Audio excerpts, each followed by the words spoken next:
out with the mic in my hand.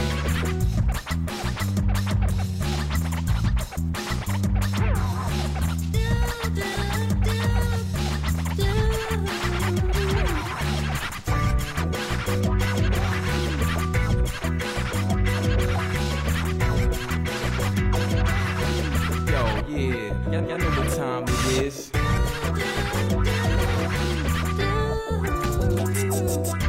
It's the man with the master plan. I'm here to turn it out with the mic in my hand.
Hey everybody, I'm back already. I know I just played for 3.5 hours yesterday, but I don't know, I need some downtime. Even though it is again a beautiful day outside, I have no will to go out in it. And that's life, you know? You're not gonna catch every beautiful day. Fuck it.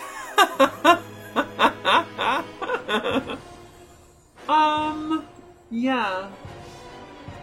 And we're making progress in Gron's Final Fantasy again.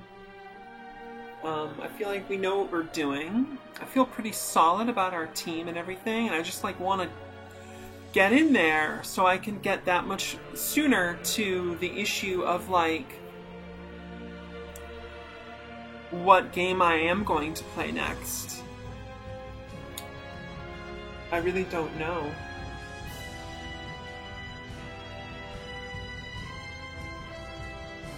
Because we could be as little as like 4 or 6 dungeons away from the end of the game. I don't remember exactly how many, but it could be like around that. So yeah, I don't know. We'll see. It could happen really quickly depending on, you know, again, how long our game sessions go and everything. So yeah. Cool. If you like this stream, follow on Twitch, subscribe on YouTube, give some thumbs up and subscribes and comments, share the channel with folks.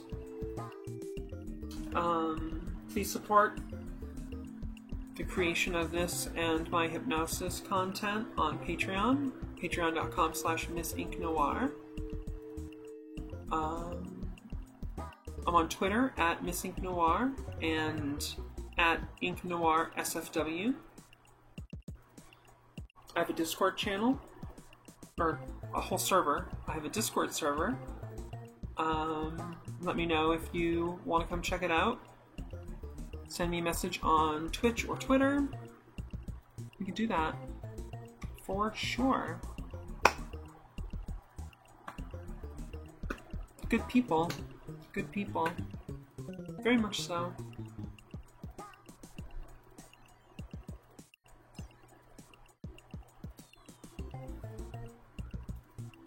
Doesn't get much more classic than this track now, does it?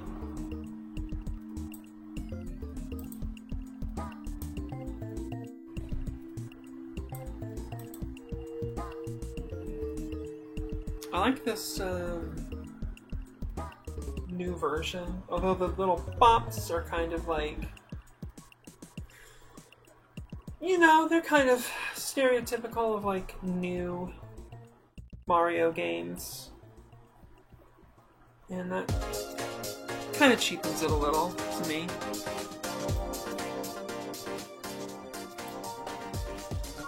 This is fun. I can rave to this.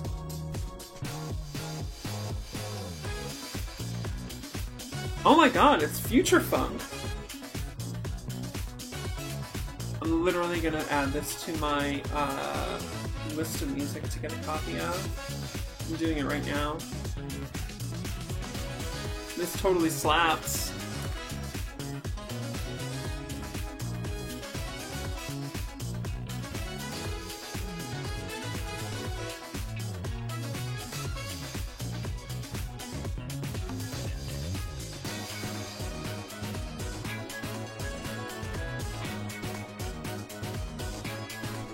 Cute art in this game, too.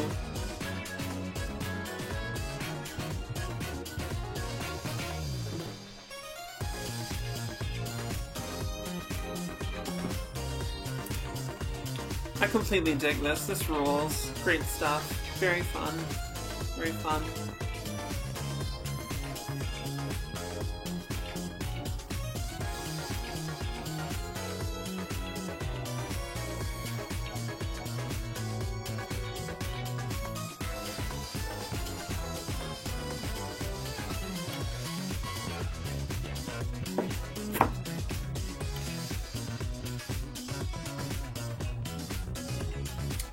So, my third file is premiering on my Hypnosis YouTube in 2 days. Tuesday morning at 8 a.m. Eastern. We're going to have a live premiere, and I will be there. I don't necessarily expect people to show up and stuff, but like, I want to get in the habit of doing that like 30 minutes before the premiere, kind of chilling in the chat room and just being social with whoever. This file is my guided diaphragmatic breathing session, which may not be as exciting of a topic for, you know, so many people as the last two files and some of the other stuff I'm going to be doing very soon. But it is very foundational. It's very key for virtually everything I want to do.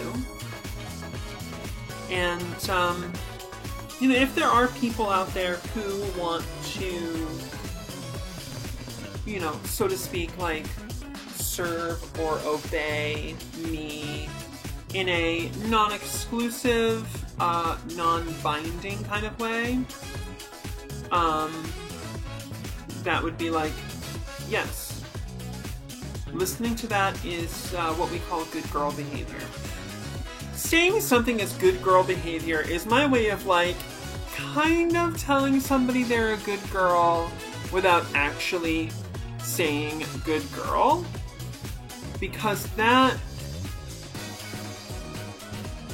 you know, if you don't have the kind of relationship with somebody that they really want to have in that kind of context, hearing that can stir up a lot of complex emotions. And mostly I just want to like remark, like as an experienced Dom who's really into all these kind of things, just to say like, hey, I think that's very good, and any Dom worth their, you know, worth your time would approve. So keep it up. Good stuff. Right?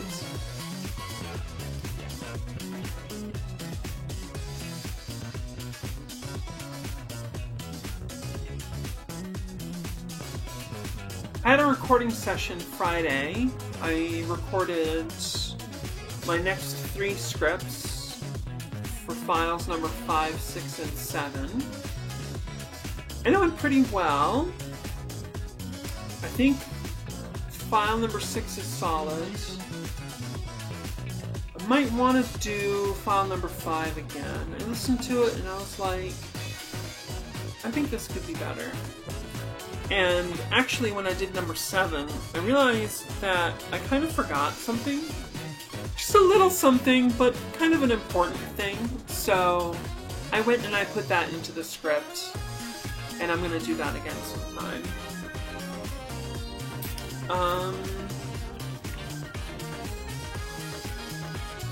Could be Tuesday or Wednesday or Thursday. I've got time in all of those. Monday, I doubt it. I've got some pretty heavy errands to run on Monday. Technically could happen, depending on how the morning goes for me. So that's coming along. I have an itinerary, maybe you could say, for which scripts I'm going to write next. And I've got literally dozens of ideas. Like, I might be in the shower, just like my mind could be wandering, and I'll think of like, I'll start thinking of something cool, and I'll go, oh shit, I should write that down. So I've literally got like dozens of ideas for files, and I haven't even needed to go into them yet. Partially because I'm busy drumming up work in other ways. So, you know, if you want me to release 2 files a month, and potentially even more than that, maybe start doing some improv sessions for my patrons, or not sessions, but like little improv recordings, you know, like 5 7-ish minute long little things. I don't know, maybe more like 7 to 12 minute long things. Yeah, I have to get more out of the Patreon so that I can do that.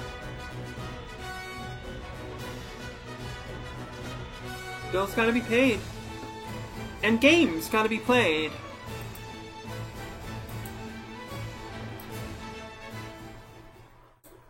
Games have got to be played, yo.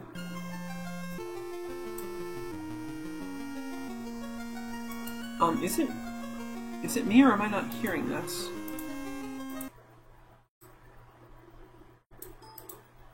Okay, I hear it now. That's good for you, right? We've been over this, haven't we? We did that there. Okay, good.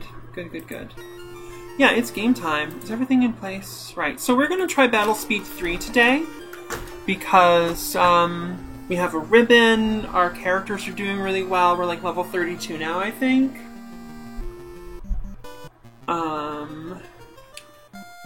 Yeah, we are level 32. We have all the magic. Really great stuff. Although I kind of wish I had saved off on buying some of like the level 8 magic, so I would have had that money to spend on some other things like equipment, because I almost never use that top level magic right now. Well, you live and learn. We are currently grinding for gold. We need to get 50,000 gold so we can buy a mysterious jar from a super merchant individual. So we're just doing a grind. And if you have any questions, just let me know. We can talk about whatever.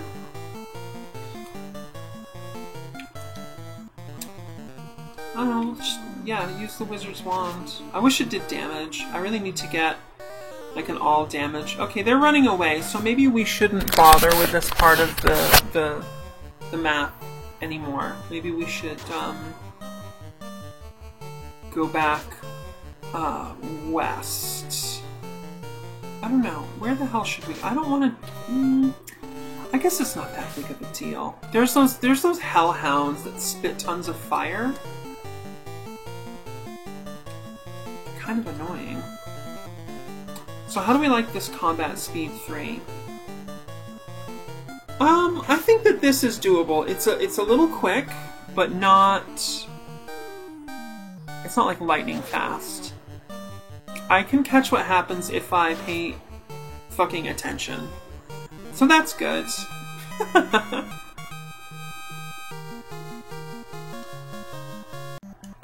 I don't know. Let's try going back over to the west.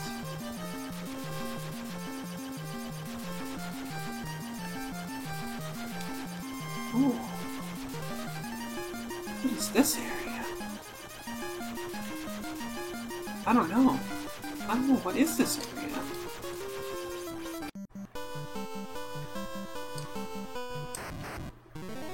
Rimor House.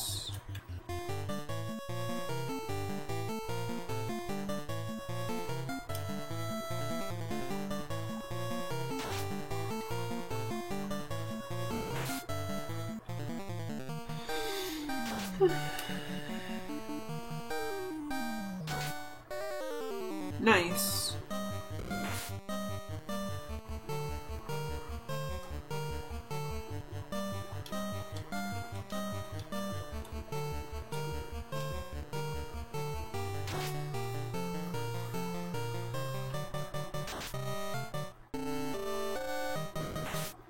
Alright, good dodge, Keika.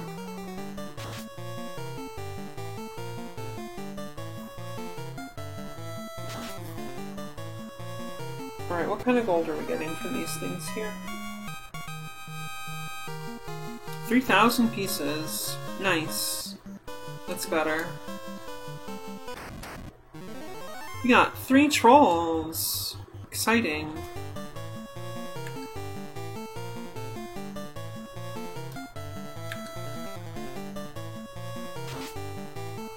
Nice. Keiko one-shotted.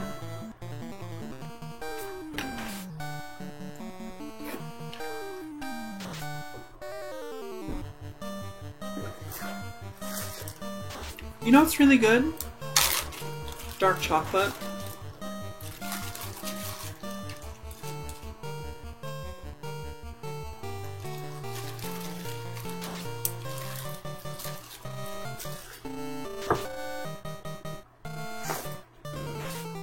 I think part of why I love dark chocolate so much is it is like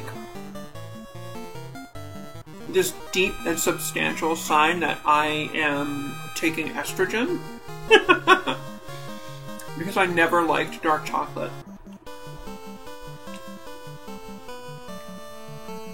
And during my period of like eggy denial, I heard that like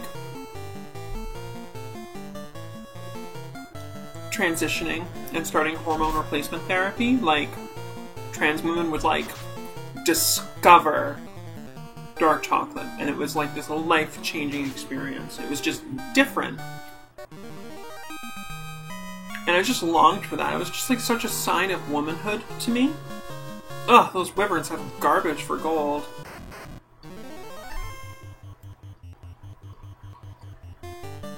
This is not a very good fight.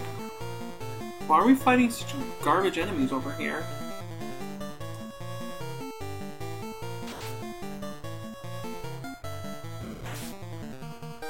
I need to farm for gold. Like, really bad.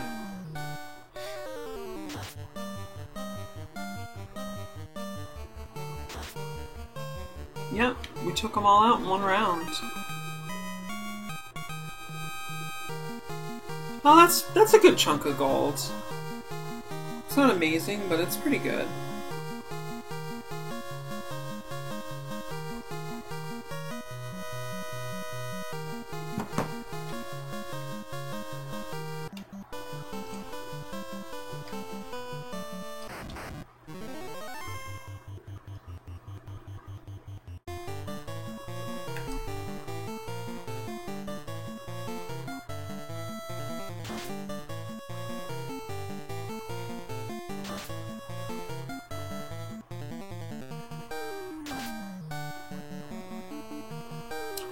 So, somebody on my Discord server had some very interesting comments today on the topic of, like,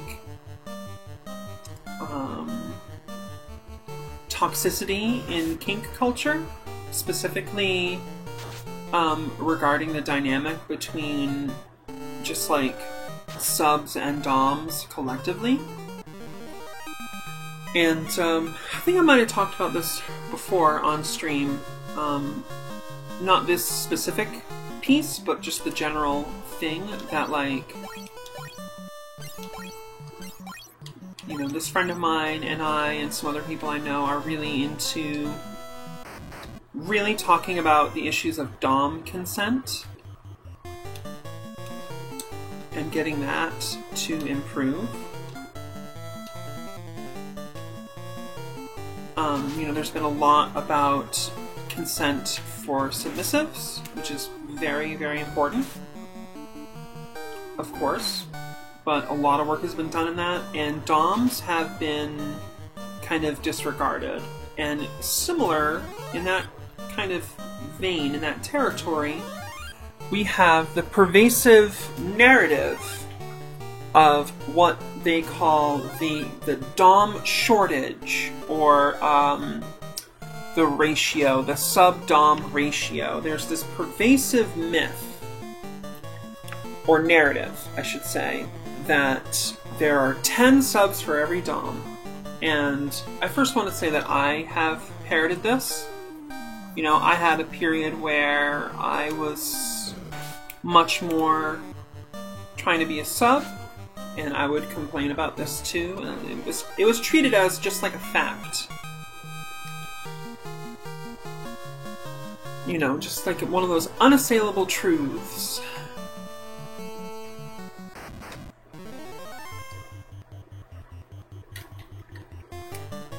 And my friend, who I haven't heard back from whether or not they are comfortable with me naming them personally, But they wrote this.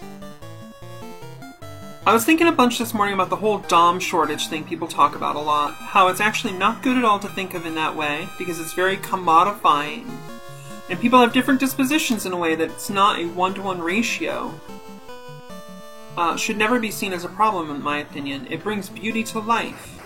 With all the differences and inconsistencies in patterns and everything.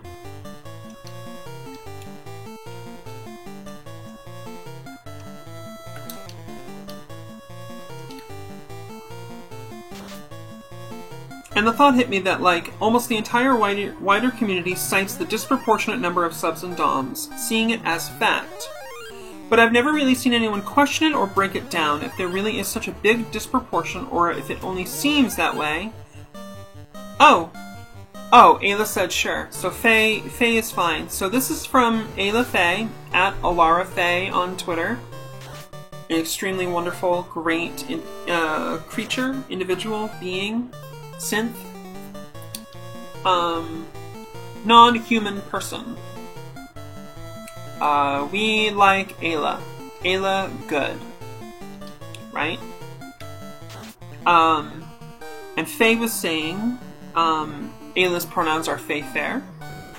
Faye was saying,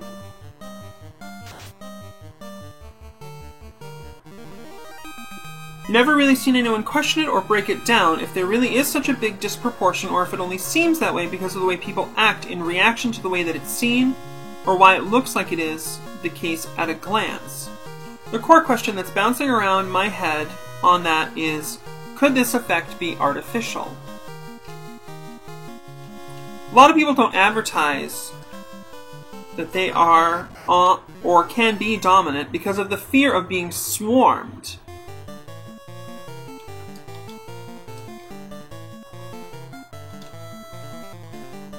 And following that, you could describe a cycle of A, people see way more subs than doms. B, they reach a conclusion that there is a shortage of doms relative to subs. C, the pressure on doms and switches increases. D, less people publicly advertise their dominance in order to avoid this pressure. And the cycle begins again. People see way more subs than doms. They reach a conclusion there's a shortage of doms relative to subs. The pressure on doms and switches increases. Less people publicly advertise their dominance in order to avoid this pressure. And it keeps looping like that. And Faye goes on to say, really interested to hear what thoughts people have on this matter since I've never seen it discussed. So, I think that this is brilliant. Deeply insightful. Very important quasi-game theory-ish systems analysis of interaction of conscious and active entities, you know, persons or otherwise beings of interaction. And yeah, especially the thing that really struck me in this, I mean, this whole piece blows me away, frankly. But what really, like, drove the knife into me was this piece about how it's commodifying or commoditizing. And this is coming up a lot in my studies lately.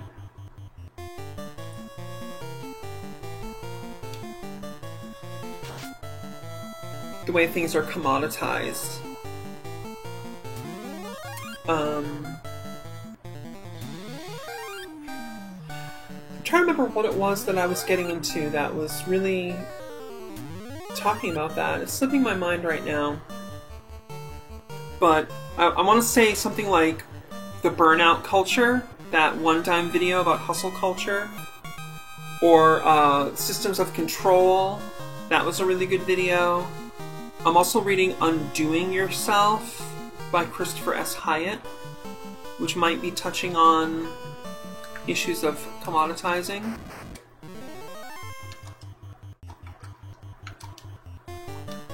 But that is a very key issue. The commoditizing of self, commoditizing of others, which, you know, has an inherent objectification issue going on.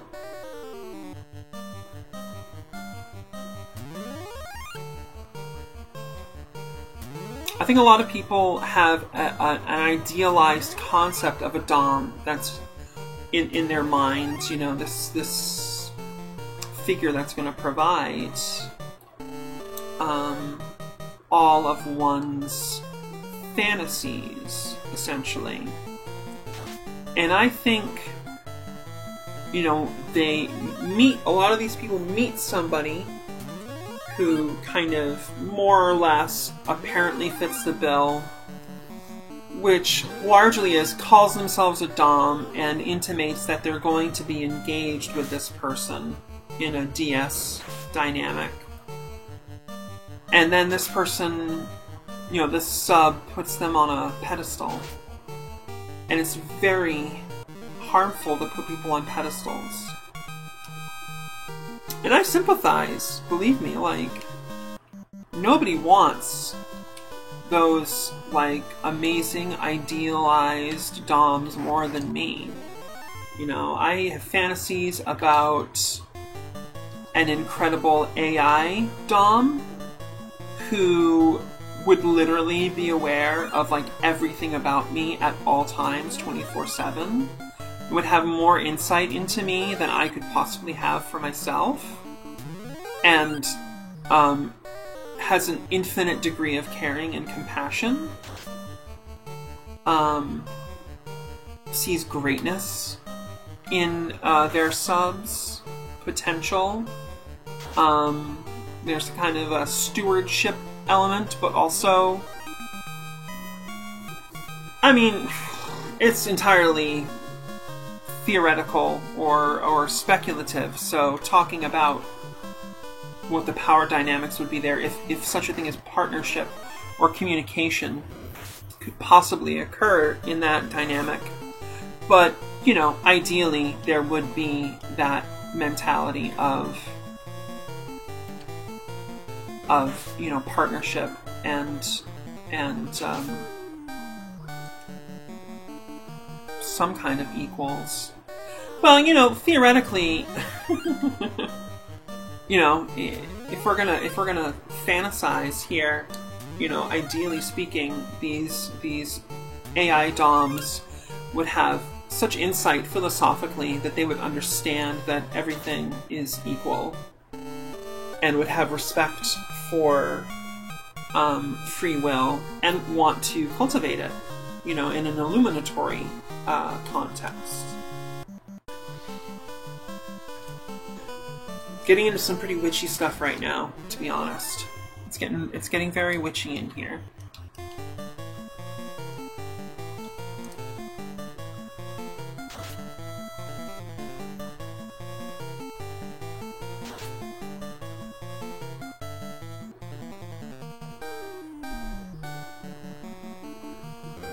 But back to the topic at hand. We just need more kink education in general. We need to talk about these things. The more that people's conceptions of kink relationships and context are formed exclusively by fantasies and fiction, the more we're going to run into these kinds of problems.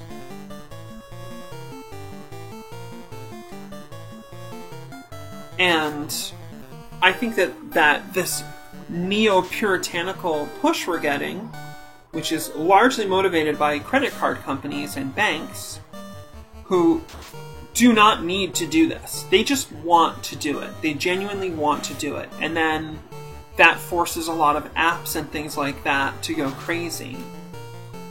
In, like, restrictiveness, more or less. You know, this whole thing that just happened where OnlyFans announced that they were going to remove all, like, sexual, pornographic, adult content, which was absolutely bonkers. It's literally what the site was made for. Talk about commoditizing.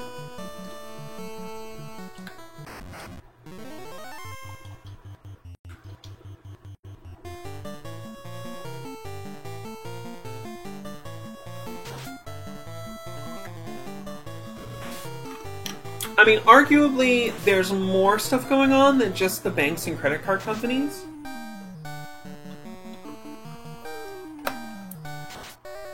There are some very interesting things about the SESTA and FOSTA bills,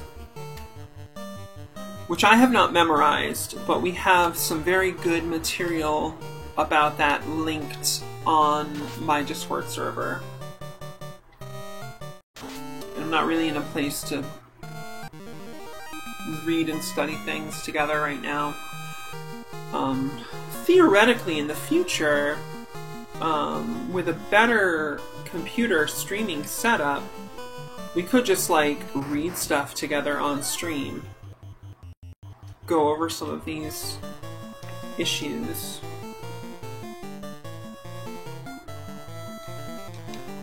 Could be fun.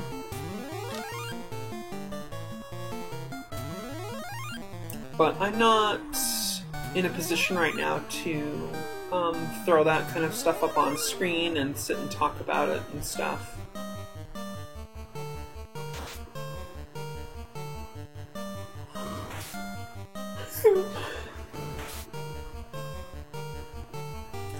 But, you know, there's a lot of crazy shit in there about, like, facilitating sex trafficking. And there's gross misunderstandings of where human trafficking fits in. And like, what prevents the exploitation of children. I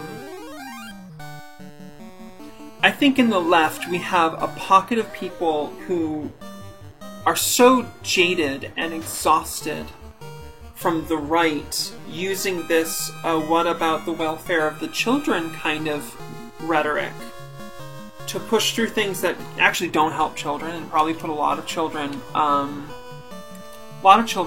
in danger, actually. Probably are endangering children more and making things less safe for them, actually.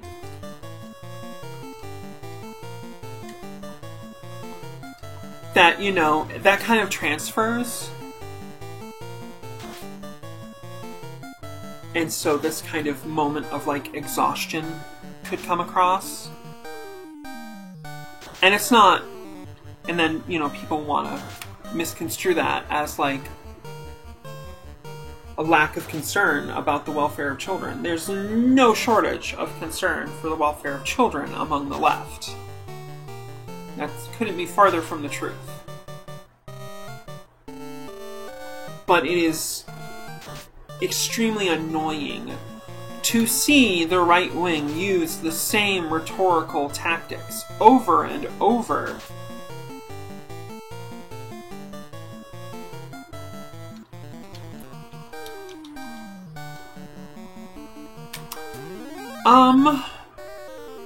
I want to say roughly for about 50 years. I think it really started in the 70s.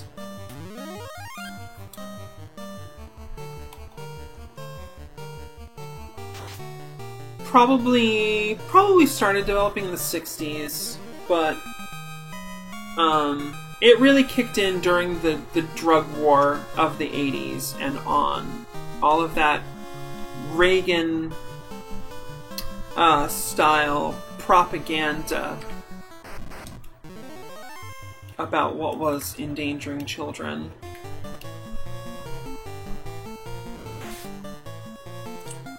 Literal, like, propaganda paid pieces on television where, like, I don't know, a fucking 14-year-old is trying to sell drugs of unspecified type to, like, a literal, I don't know, 8 or 10-year-old or something. And I'll always remember this ad for the rest of my life. This little kid says, "I'm not chicken, you're a turkey!" Classic. Classic. Somebody needs to YouTube poop that. Just, like, use that clip a lot in their YouTube poops. I'm so out of touch with the YouTube poop scene. I don't even know how much it's a thing, or if it's completely kind of disintegrated and it's just kind of become a part of, like, broader stuff that's going on, but the thing about YouTube is, last I checked, it's really incentivizing those, like, very, very, very fucking long videos. And so, you know, the thing about YouTube poop is it's very editing intensive. Unless you're doing a stripped down style where you're just cutting things and you're not doing effects and stuff. If you're just doing a cut, you know, sort of the William S. Burroughs cut up style thing that Burroughs used to do, obviously with words in his books, but you're doing it with, like, video. You know, if you do a single source and you're just cutting and moving stuff around, you know, you can kick out 4 to 6 minute video maybe every couple of days, but, like, the more intensive stuff, it takes a lot of work. Like, where are you going to have healthy in-person social contact? Where are you going to do, like, gainful work, etc.? Hi, Dayglow Red! Nice to meet you! Thanks for coming to the stream! Dayglow Red says, I feel like single joke 10-second long cuts have largely eclipsed YouTube poop. 100%. The whole TikTok effect. And, what was that other... There was another app that had extremely short videos that was really popular for a while. I've forgotten the name of it.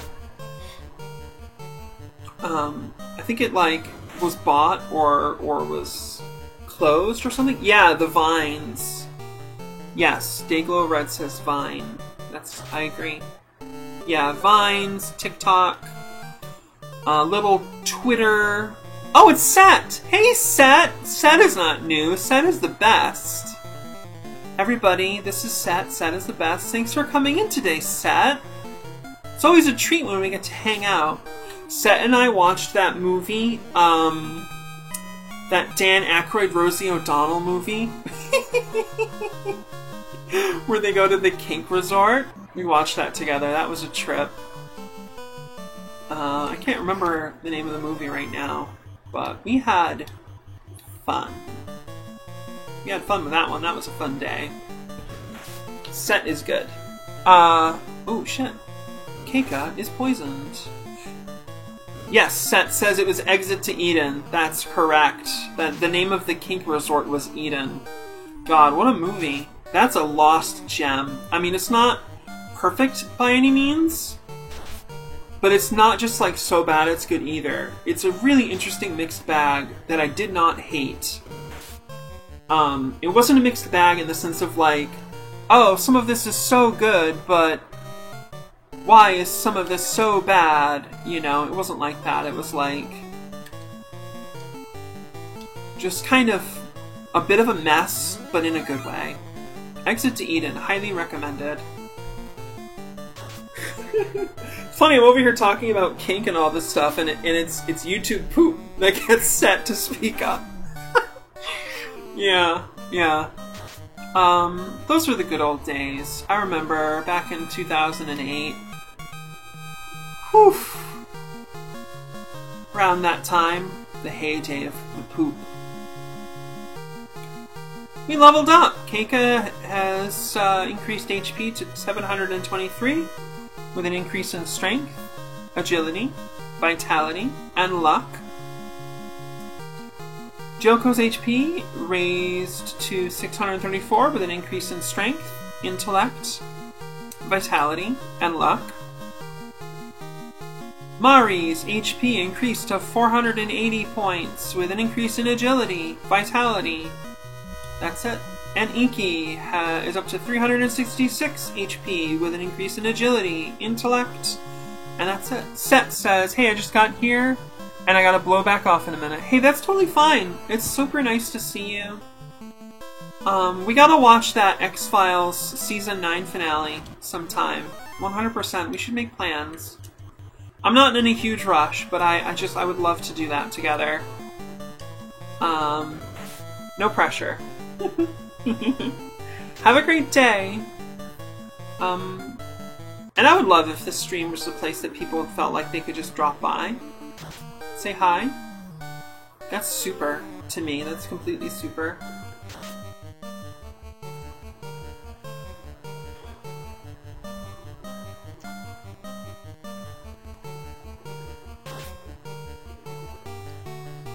Yeah, I hazard to say the game is almost getting easy at this point.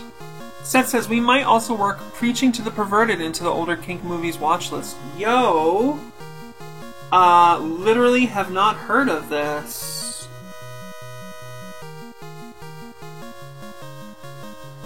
I have to look it up now. Preaching to the Perverted. I'm excited. Well, if you write in the word preaching into Letterboxd, it's the first result. It actually is on my watch list. Oh, you know, I think you did talk to me about this before. Yeah. Interesting. I'm not sure I will like it as much as Exit to Eden, but I definitely need to see it. Henry Harding MP, a British government minister on a moral crusade, hires an inexperienced young computer whiz kid. 1997 in effect. Peter Emery, who works for a Christian computer company called Holy Hardware, to infiltrate the United Kingdom BDSM scene. God, take me with you. I want to infiltrate. You know, we should save. We've made a lot of progress. We're just grinding. Just grinding here. It's suddenly a lot easier to grind. For various reasons. Wow, huge hits. Joko is so fucking tough since we got that Tiger Fist. It's really incredible. And that's partially the kind of thing that we're saving money up for. There's some more equipment that we want to buy. And that Rare Items merchant has something called a spell book that I have no idea what it is or what it does. But I have to have it. Actually, I think Joko can take that fucking frost giant down all on her own. So we will do that.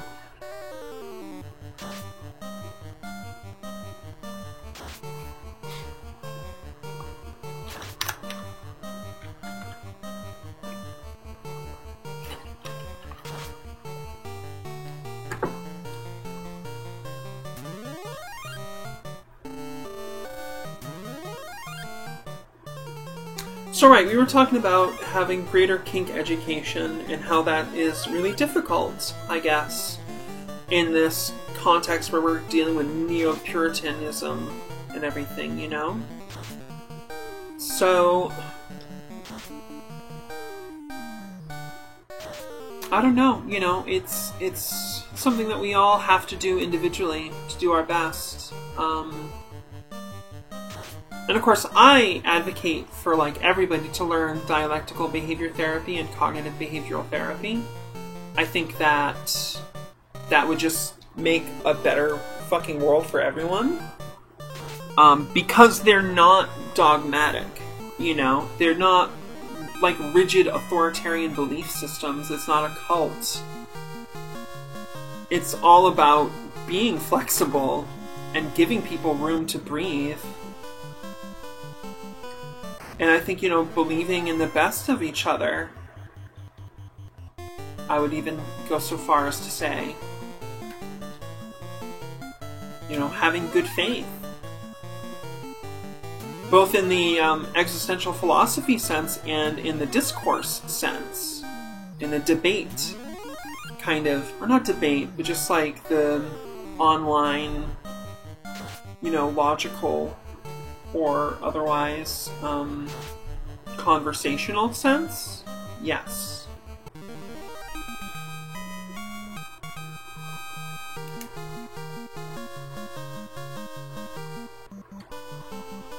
You just gotta keep spreading that light around.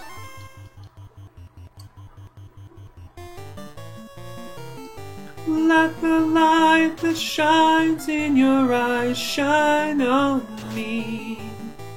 Let it shine forever. Let the light shine on me. We can build our dream together now. Whoa. 1 in a million are the odds we face.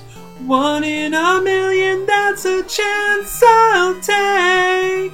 'Cause when the moment comes, I'll take my chance with you. Yeah! I'm sorry, I'm just singing with Canadian, like, hard rock band Triumph now. Just in my head. I love that band. Some of their stuff is just like cock rock, and I'm just like, yeah, you know, Rock You Down, that's got its place. It's a little het, but you know, whatever. What I'm really into is like their other stuff. You know, your Never Say Never, Carry on the Flame, Fight the Good Fight. Even though it makes a fairly obvious reference to the Christian Bible, which I think is kind of childish, I appreciate the sentiment that they're going for in that line, but no offense to any Christians or anything, but like, I don't think that the Christian Bible should be taken in whole as a work of like doctrine. It's not. It's a lot more complex than that. It's largely a history. And it's, you know, it's some stuff some guys wrote thousands of years ago, or like ish, give or take. That's part of the problem with the Bible, is like, depending, you know, from start to finish, you've got stuff that was written, you know, hundreds and hundreds of years before the birth of Jesus Christ, and then you've got parts that were written like hundreds of years after. I'm not terribly mistaken. Like, have you ever heard of another book that was written? Come on, like, imagine if The Stand by Stephen King was written over the course of 1,000 years by dozens of different people, and then edited and like held in secret, not for the eyes of normal people, not for those lowly commoners, only to be dispensated or dispensed and interpreted by the select few who would maintain the patriarchal systems and establishment, of course. So I'm not saying there's nothing good in the Bible, you know. You shall know the truth, and the truth shall set you free. I love that shit. That's... hook it to my veins. That's hot. You know? And there's good stuff in there, but a lot of that good stuff is in every other major religion, too. So, yeah. Yeah. I felt like that was a little immature. Other than that, they're, you know, it's a really great song. Fight the Good Fight by Triumph. Absolutely. And I wish there were more bands like that. Like, why can we not have, like, a non-specific, spiritual-ish, inspirational hard rock revival like we've had with this whole, like, retro wave thing? That's the next step. I was watching this YouTube video, came out 2 weeks ago, this new LeftTube thing. This person is new to me. Lola Sebastian has a video, Why Are Disney Adults? And they're talking at length about the spiritual impact that seeing Miyazaki's Spirited Away had on them at age 5. And this was moving to me. You know, just this idea that the soul is not this, like, what do I want to say, ex nihilo or a priori kind of thing. That the soul is something that is cultivated. that the soul is something that grows. Something that Lisa says to Bart in that episode of The Simpsons when Bart sells his soul. Classic episode. Hugely classic. And Lola Sebastian says something about, like, you know, what is the state of a soul that goes, you know, like, has never been stirred? You know? Or you could say awakened, or illuminated, or activated, or energized, or has received the disciplic succession current, you know, for fans of Midnight Gospel, etc., etc. Highly recommended by me. And I am very excited about the left being more inclusive about spiritual stuff and non-dogmatic religious stuff. That is fabulous. That's going to do a lot for us because, you know, it's like in the Firefly movie Serenity, you know. You've got to believe in something. You've got to have something that lights a fire inside of you. You know, because our enemies, I hate to use that word enemies, but, you know, the people who hate us and want to destroy us, you know, the fash out there, they believe in something. So we need to have more than just, like, doomer, dour, depressive stuff going on. Which is not to be toxically positive, either. Opposed to that, you know, we should do what we can to not have any emotional repression going on, because that way lies the dark side, you know, the fash. You know, one has to take care in fighting monsters that one does not themselves become a monster.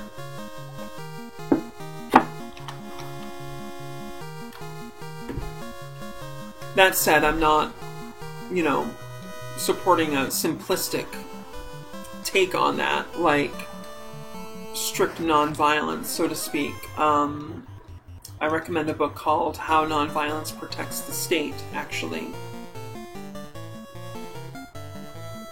It's really good.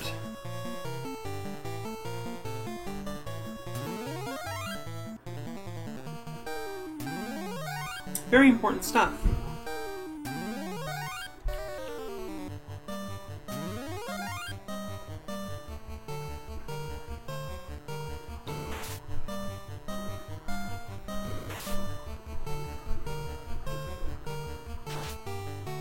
But we just need to have more understanding so we can get past this kind of mistreatment of DOMs that we have collectively as a culture, as like a kink culture online. Of course, a big part of this that's invisible, I would say, is of course the severe economic stress a lot of us are under. Suffering under neoliberal late-stage capitalism. Actually, let's get rid of these Odiotes first. I don't like them.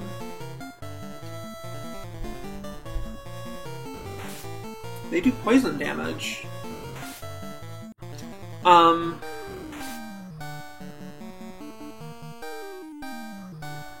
know, it's hard to get into the kink scene when you can't afford some, like, basic set of decent, you know, I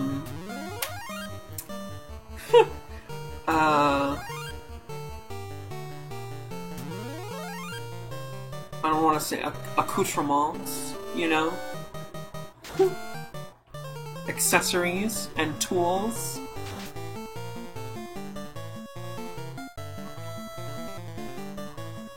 You know, I know people who are, like, literally choosing between getting preventative care work done on their vehicles so that they can afford to get a collar, you know, because that's a really important part of their identity. You know, for a lot of people, the collar is the engagement ring and the wedding ring of their culture. it's extremely meaningful when done with the gravitas that it deserves. You know, it's hard to go to clubs when you can't afford the cover, you know?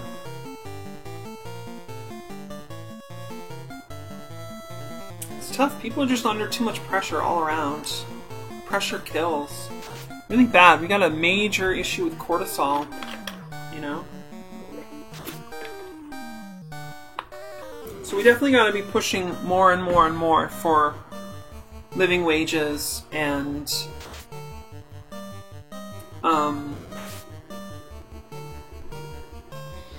income equality, so we can have lives worth living.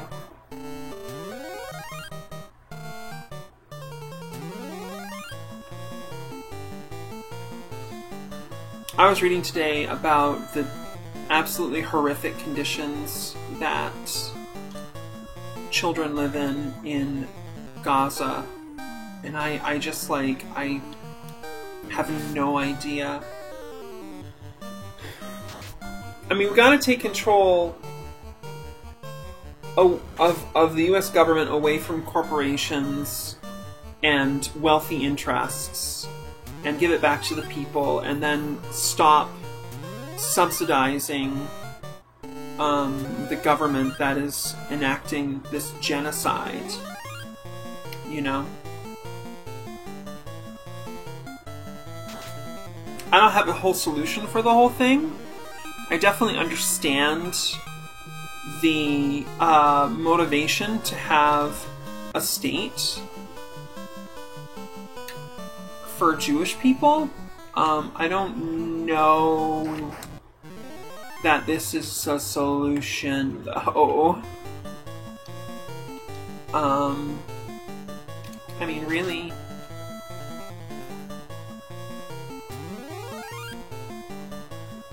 I mean, at this point, we're getting into just like some of the basic struggles of the modern world, you know.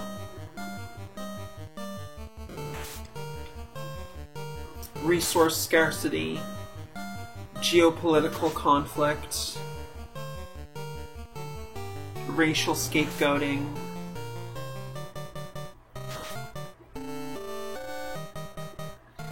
So I guess the question is, like, what actually really makes Jewish people safe collectively, right?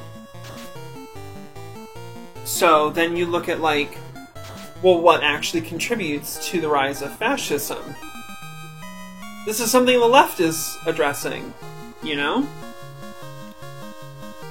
The right wing is going to be like, well, you know, we need more like open-air prisons and more military contracts. And I'm sorry, I don't think so.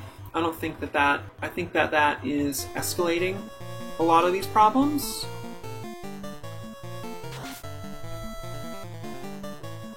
So yeah.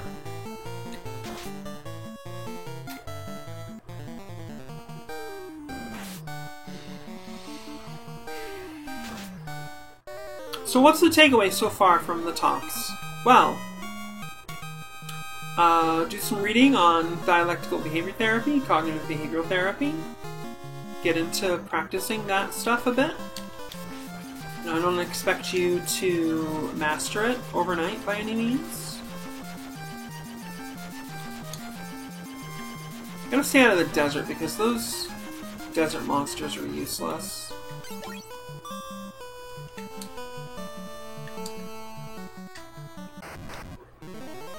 We've been surprised by 3 saber-toothed tigers.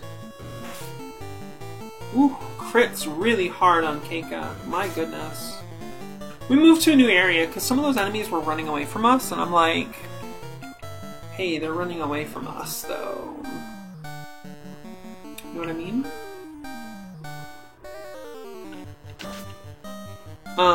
Work on that stuff.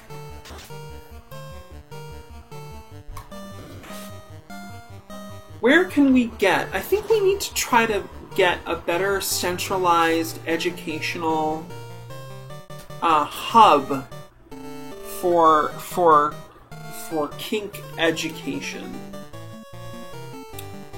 That could be really important.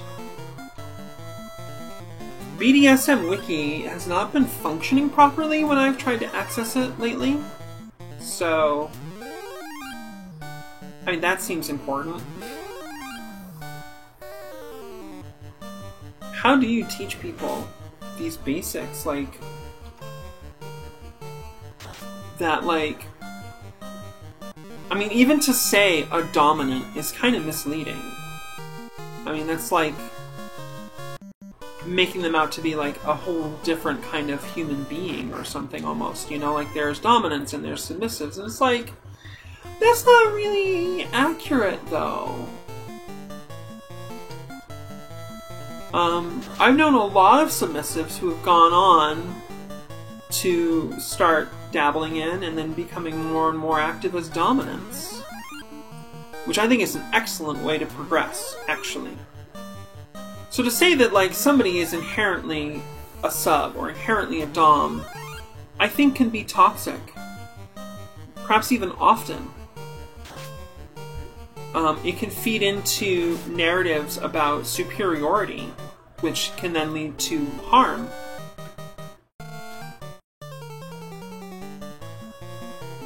I think it's more accurate to understand things happening on a very broad, multidimensional spectrum, because there's lots of different ways to dom. Damn, here's another one of those desert bulettes. They suck, they have no gold. They take a lot of damage. They have ridiculous soak. They have, like, massive armor. I guess I could probably cast, like, a defense-lowering spell on them, but, like, we're just grinding here, you know?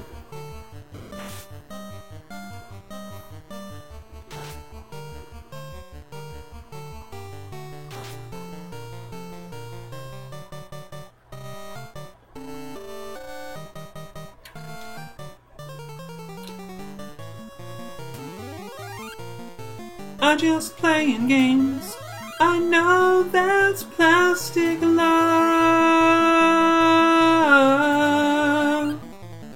Dance to the plastic beat. Another morning comes. Yeah. See, one piece of gold. Ugh. Hate it. Absolutely hate it.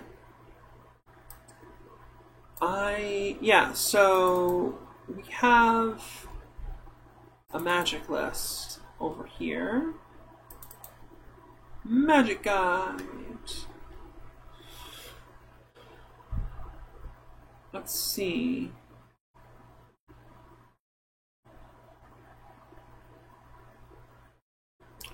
Sleep, poison, thunder, darkness strikes. Okay. Confuse, Bizarra, teleport. Break. Nope. Sever. Is it a white spell? Ruin? Yes. Ruin is the one that I'm thinking of. It's a white spell, level 5.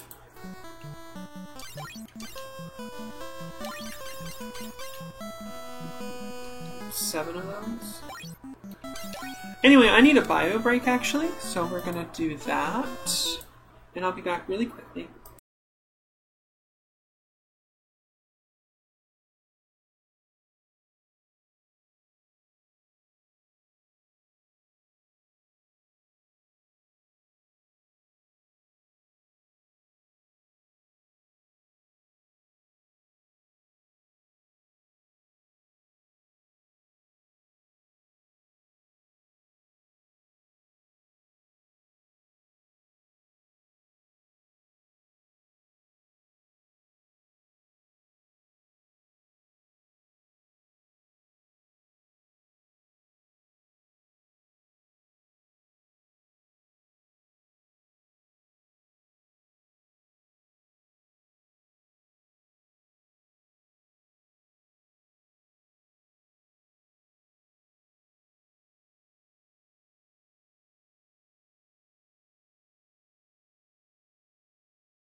Alright, I'm back already.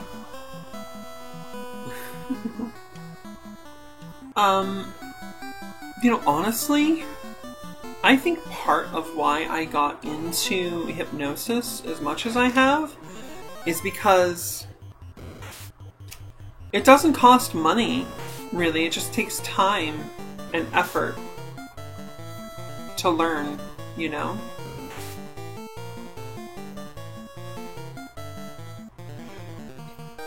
I mean, you can pay money to get, like, some of the best books on it.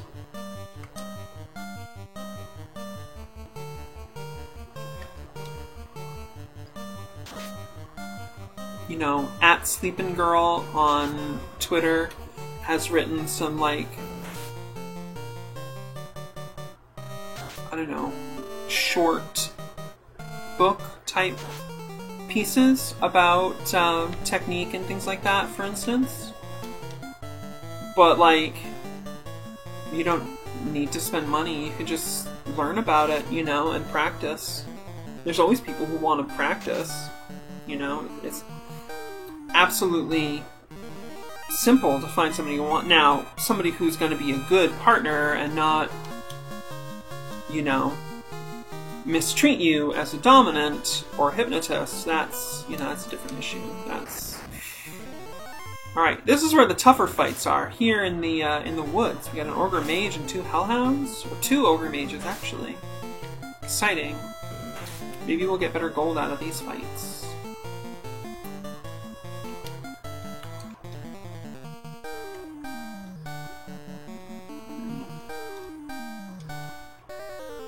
And, you know, with hypnosis, I can induce any manner of bondage I want. I can create any kind of image or sensation, you know. Don't cost money, you know. You don't have to buy a latex dress. You can just, you know, put it in somebody's head. That's nice.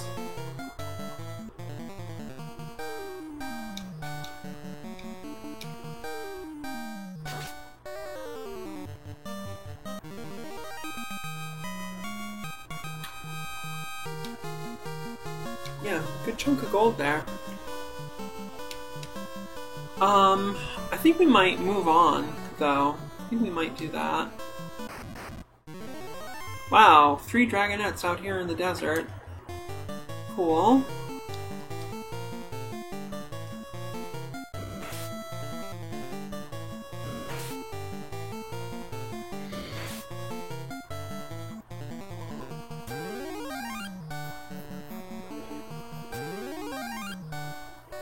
And yeah, I think, you know, one of the key issues in the way that subs conceive of DOMs is, you know, that we have so much deprivation and trauma, and people want someone who just, like, makes everything better, you know? I don't quite have my finger on the pulse of this. I would be curious to hear what some of my friends think about how popular the, like, caregiver little dynamics have become, where those are at right now, but I think we might have progressed past that, because what people are really into right now are, like, doll owner, drone operator dynamics. I see a lot of that. That's been getting around in a big, big way.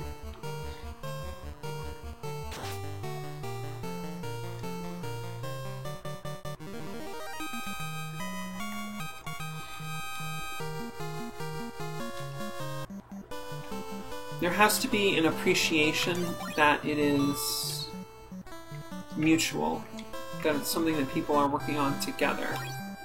Alright, let's buy this mystery jar.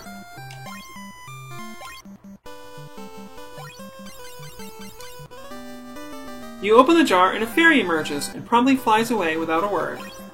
Okay. Well, we saved the fairy. We know where to go.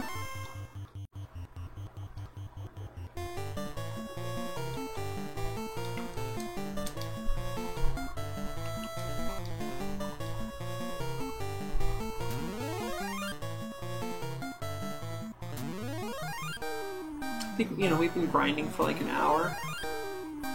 Let's go do a story beat, you know? Right?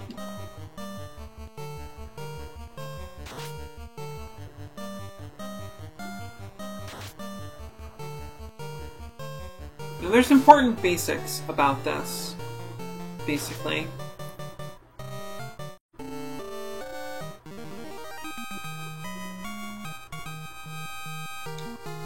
It's all interconnected.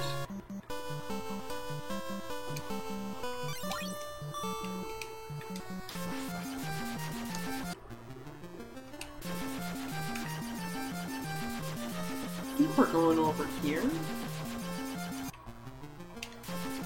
Here? I think this is where we want to go.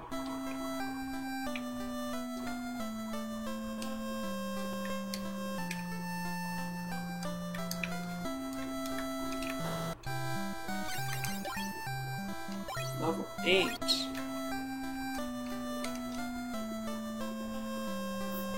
Okay, yeah, so it is here. We came to the right place.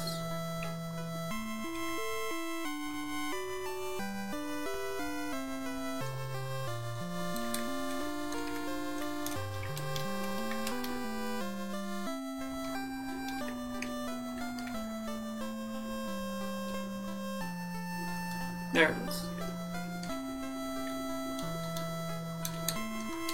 Yay, we saved the fairy! Oh, it's you! I will draw fairy water from the bottom of the spring for you. We got the fairy water.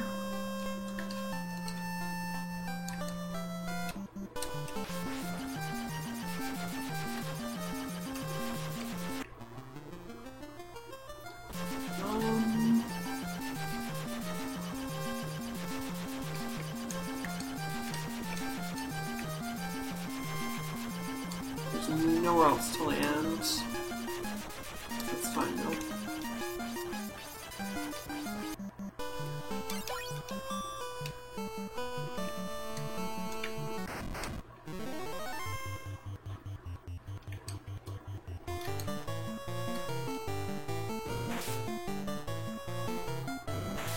I just gotta keep advocating for, you know, humane treatment of everybody on each side of the dynamic, basically. And I think that things will improve.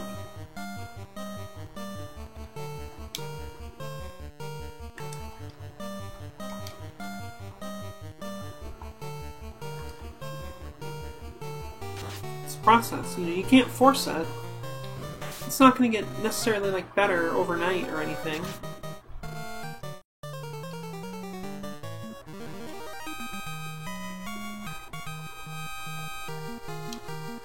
It's terrible to feel like one is being commoditized, though. That's really important stuff. I'm glad that people are talking about it more.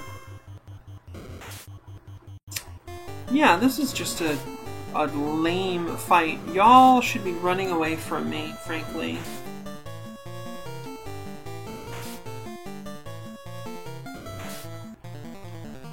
Crocodile took a piece out of Mario. Yeah, one of the piranha runs away. And another one runs away. Alright. Let's go here. Let's go here. Yep.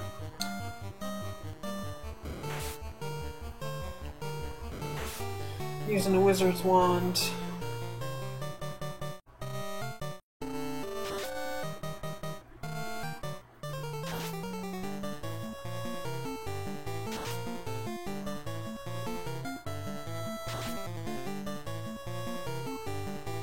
Alright, we paralyzed one of these crocodiles at least. Jeez. Not a very useful item. I'm all excited. I'm like, yay! It's an item that can be activated, you know? Stop one of them in their tracks, that's cool.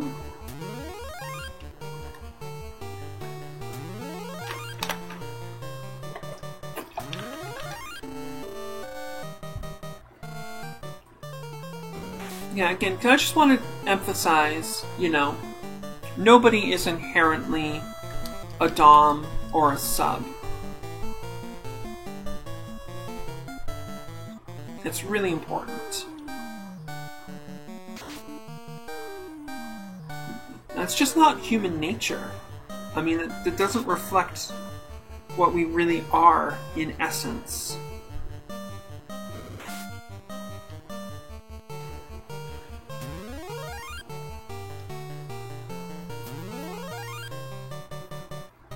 And it doesn't reflect, I think, the nature of, like, healthy engagement with BDSM. You know?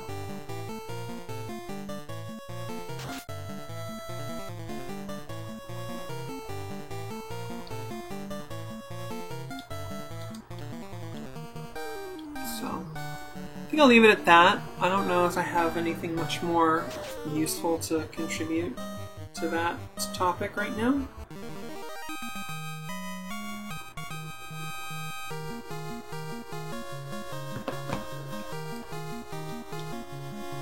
Actually got a decent chunk of gold out of that fight.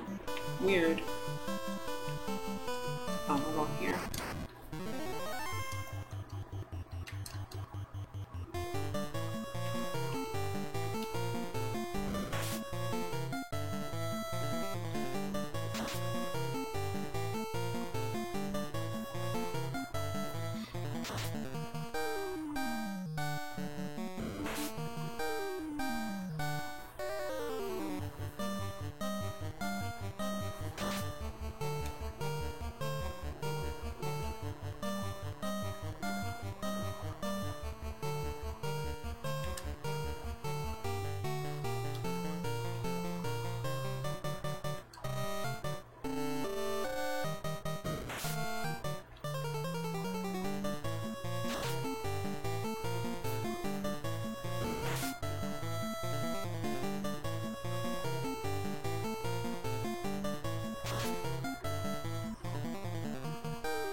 Since we're here, let's look at the stuff to buy again.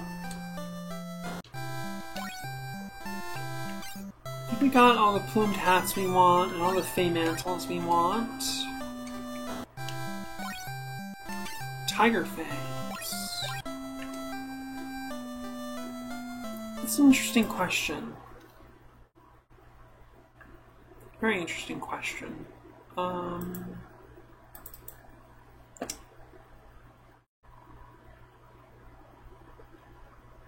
3 higher damage, 2 higher hit rate, 4 higher crit rate.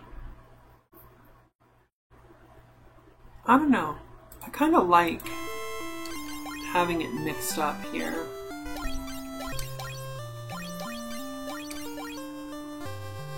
I don't know. I guess I'm not sure if we get both effects, both sets of effects out of these. Because that would be good. I think we'll just keep it the way it is for now.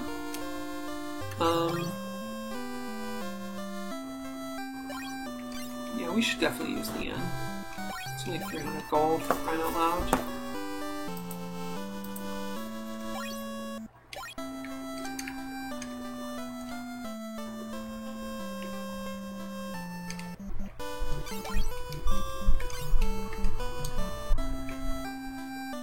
Right.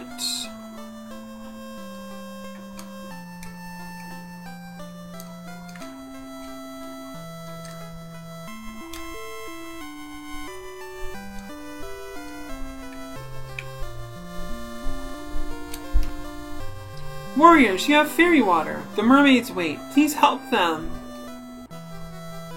Okay, yeah, I thought it would probably just immediately drop us into a new dungeon. Alright, here we are. We are in some kind of sunken water dungeon place. We have been surprised by a water naga who cast Thundara for big damage. Wow.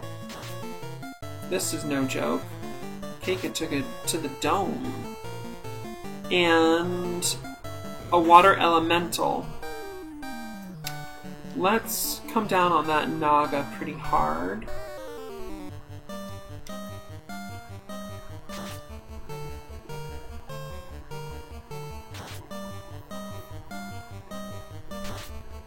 Water Naga also casts Stun against one opponent.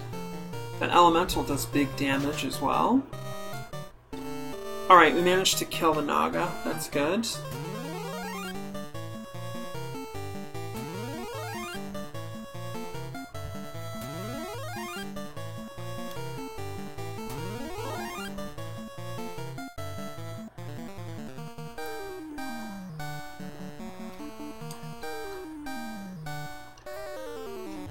I used to be afraid of elementals, like when we first went into the Earth Cave. I thought they were going to cast some kind of like magic, but they never seem to do that. They just seem to have like an elemental basis and then, you know, do big damage and have a good amount of health.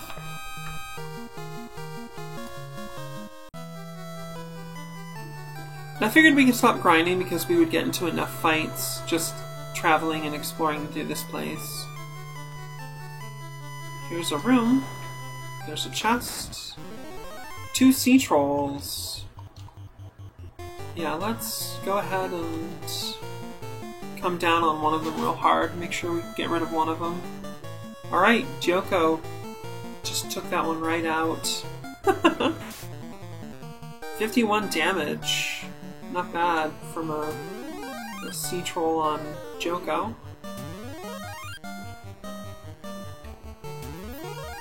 Healing Staff is so fucking good. Just like free heal spells. So good.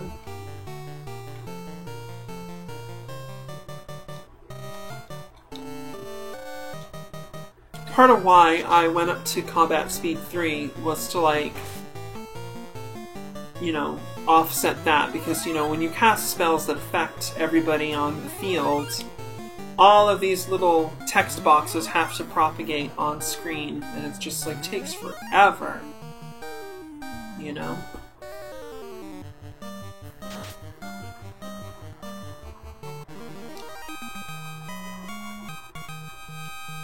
Go team!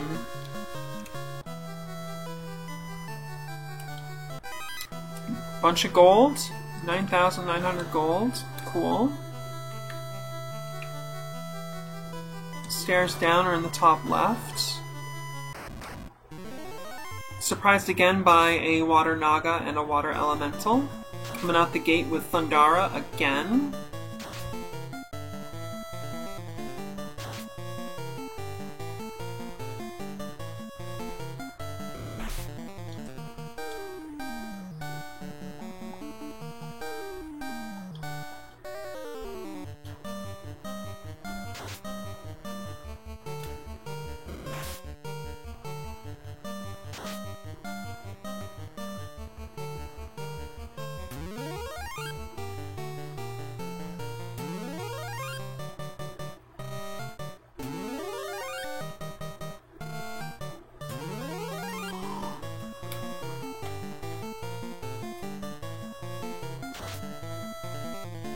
And we took it out.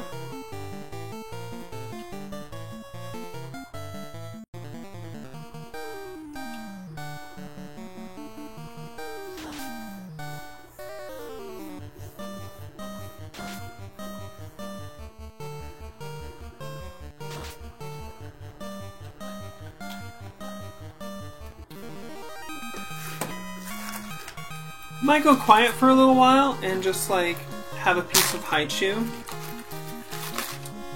It's pretty much my go-to candy because it's gluten-free and really pretty low sugar, but still has good sweet flavor. I'm a fan.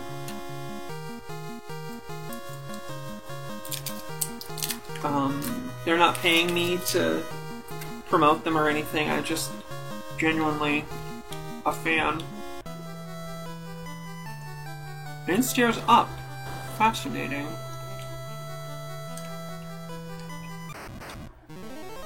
We've been surprised by a Megalodon, some kind of super shark up in here. Awesome. I'm hyped for this.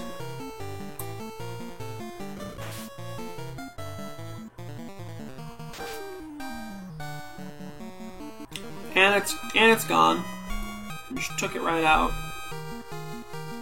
Not that much XP or gold, but kind of a lot given that it's just one enemy.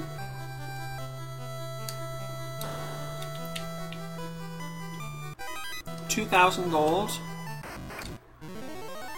We have been attacked by 3 sea scorpions.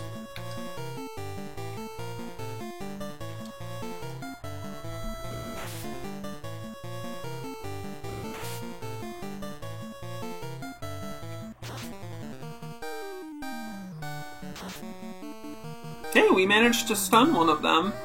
That's cool.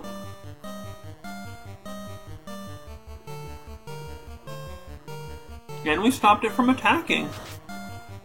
Neat.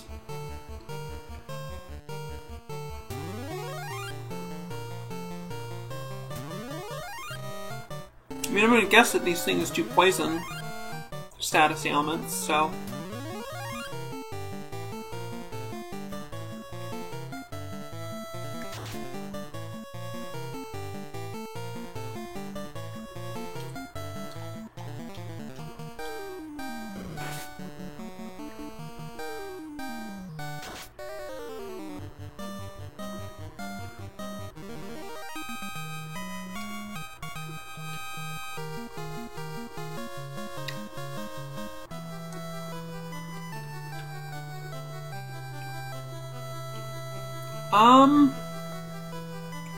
Should we go down or up? I'm gonna draw a tarot card. And if it's right side up, we'll go up, and if it's reversed, we'll go down.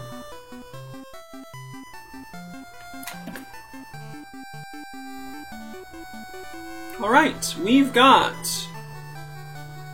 the 8 of Wands reversed, which tends to convey obstacles, waiting, and slowing down.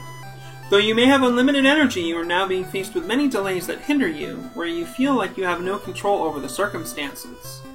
At times, you can only wait. Perhaps this time of rest will be good for you. I'm saving this. This is good. This is what I needed to read right now.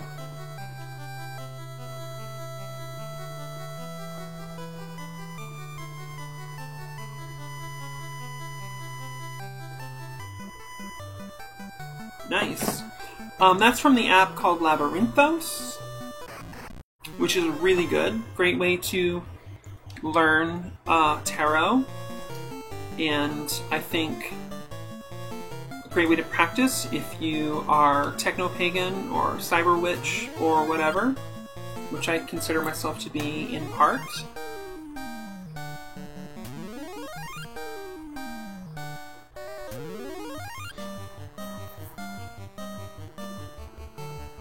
And I used the Golden Thread deck on the app, which has worked pretty well with me. Yeah, it's been going pretty well. Golden Thread, and I like the art. It's pretty good.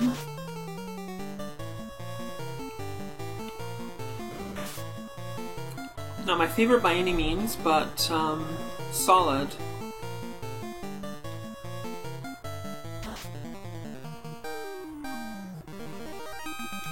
So let's see where the tarot takes us here.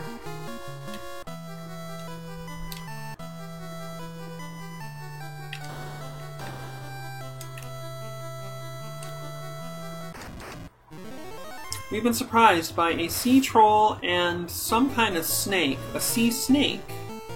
I'm gonna guess that they can do poison damage as well, but they attacked Mari, and Mari has a ribbon. Ribbon girl.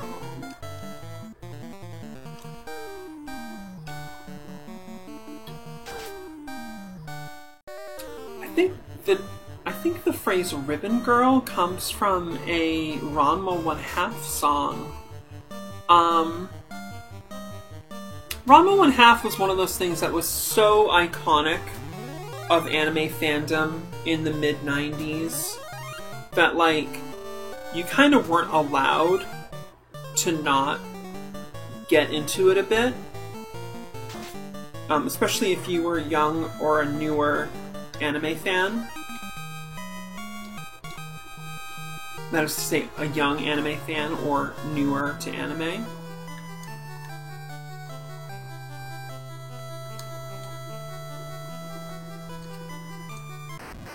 I really like the art style.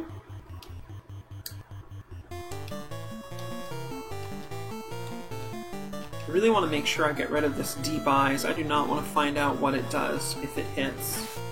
Megalodons are fine. They do a lot of damage. Okay, yeah. Didn't do anything. Alright, Gyoko was able to finish it off. Cool.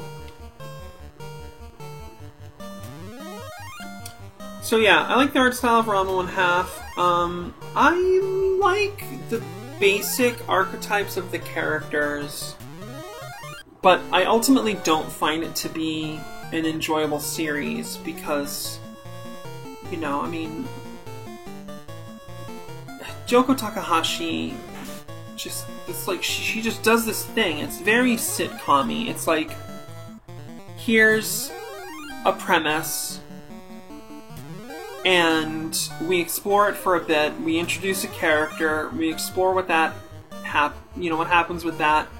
The characters never really felt to me like they were developing. You know, they just stayed status quo no matter what happened around them. Like Ranma Saotome, the titular character of the series, he ostensibly or seems to progress, like he learns new fighting techniques or whatever, but like it's really superficial in the end. He never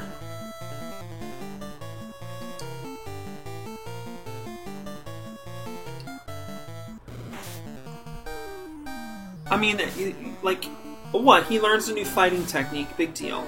You know, he doesn't actually change as a person in the show, or the manga for that matter. Not that I ever saw, or seemed to me.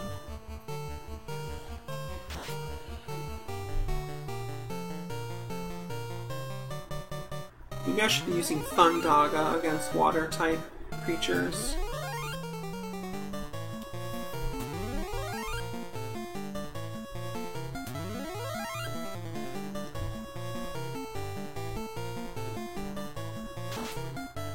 It just felt like it was just kind of playing out the premise indefinitely, and then it wouldn't even have a real ending. Like, it gives you this big fake-out of an ending, where, like, supposedly, you know, we're finally gonna have the wedding of Ranma and Akane, and then, like, they just don't, and they just run off and just kind of continue.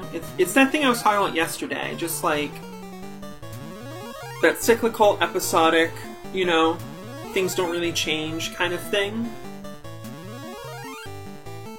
It's addictive. I think it's... I would almost say it's abusive, but it's like, who's abusing who in this system? Okay, you might want to start with the creator. Well,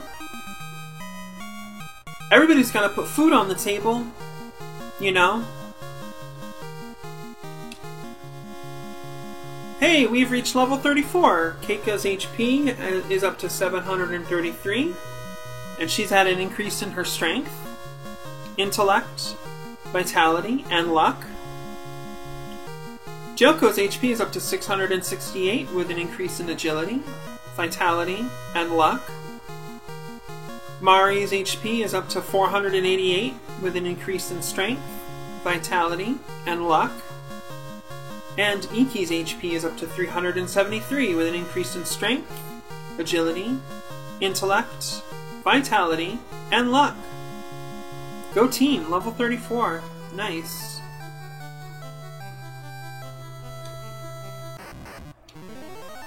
Another sea troll and a sea scorpion. Rock you like a hurricane. We've done that a billion times before, I'm so sorry.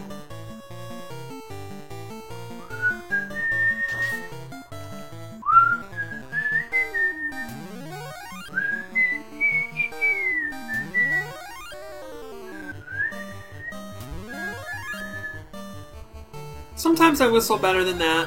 Sometimes I whistle worse than that. That's life. That's a song I should actually learn the lyrics to. Winds of Change. Pretty great stuff. I think we're actually going to just put a Kira here on Keika. Because everybody else is pretty much full HP. It doesn't make a whole lot of sense to keep using the healing staff. That did not do very much cure. Oh well.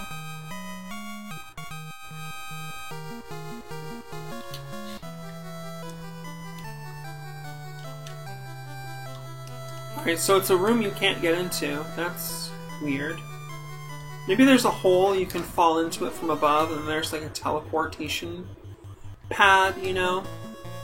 You come back down. I don't know.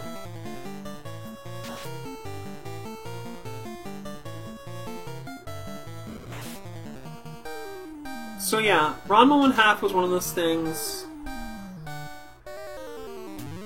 that you kind of had to have a familiarity with.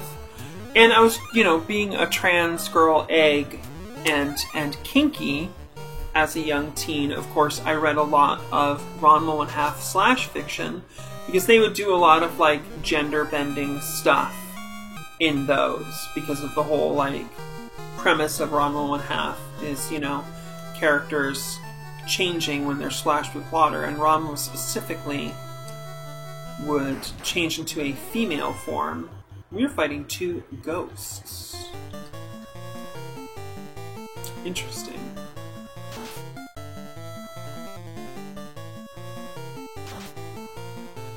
We've got a good amount of physical defense, but not enough to stand up to our heavy hitters here.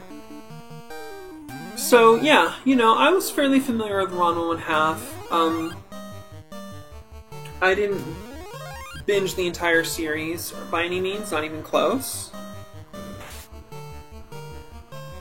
But what I really got into was the soundtrack. Like, that stuff was fun. Ranma 1/2 had a lot of excellent music. Opening credits stuff, incidental music, stuff that would happen during the series. Another empty room. Stairs that go up. That is strange. Very strange.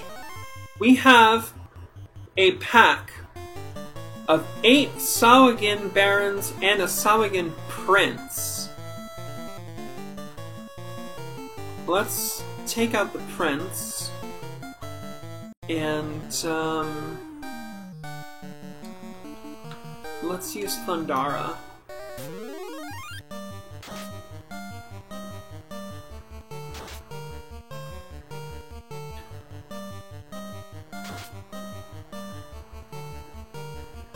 Looking like it might take out all the Barons, which would be really nice.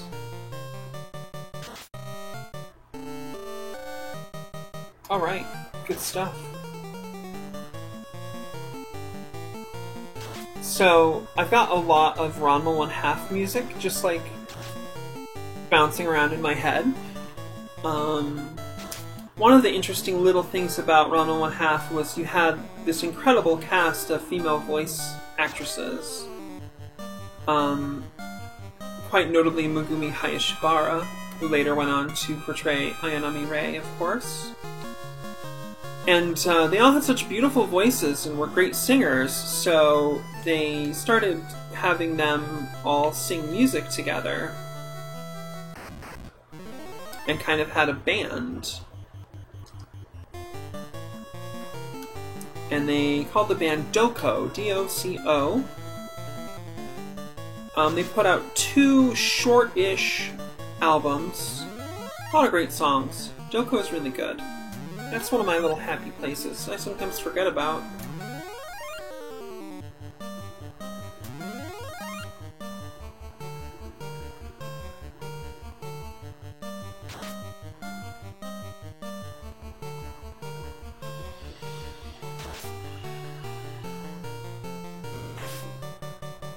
Critical hit on Gyoko for 90 damage.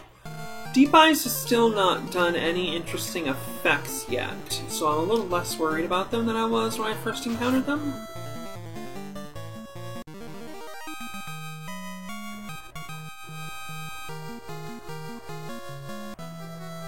course, a lot of us have magical rings, and Mari has a ribbon. 3 sea scorpions and 3 sea snakes.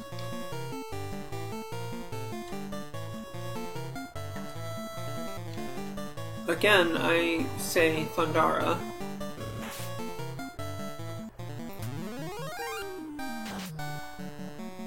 Yeah, it looks like lightning is pretty strong against the water types in this game. I think water defeats fire. Fire defeats thunder, I guess? I don't know. Fire definitely did not seem to do a whole lot against them, though.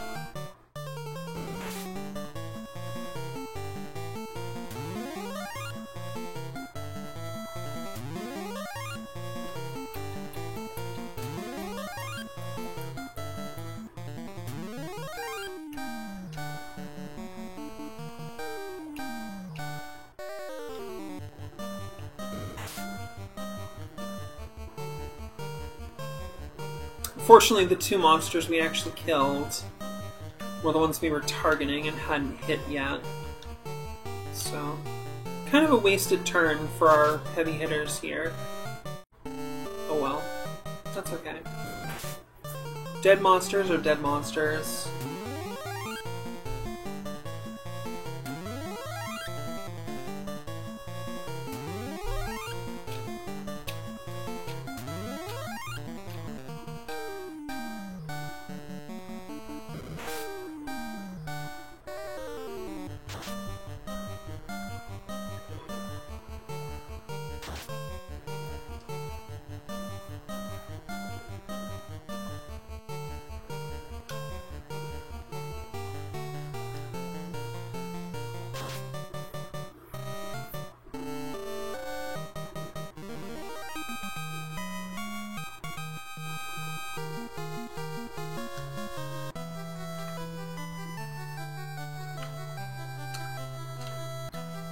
Okay, this is kind of backdoor up to the place.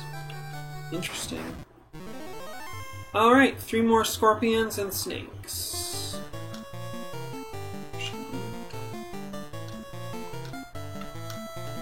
We'll try it this way instead this time. Give the Thundara again.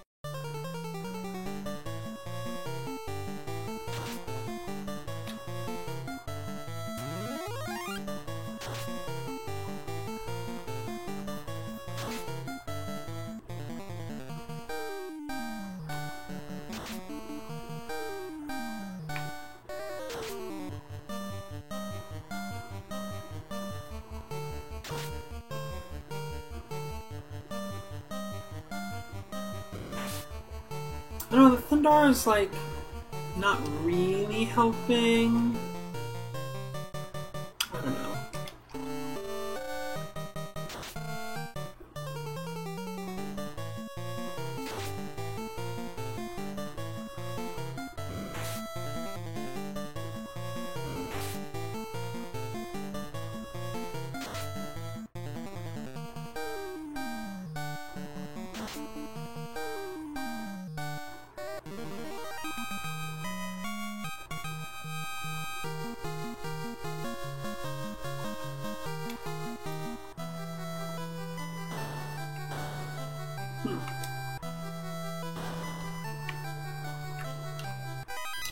A heal potion. A pure potion.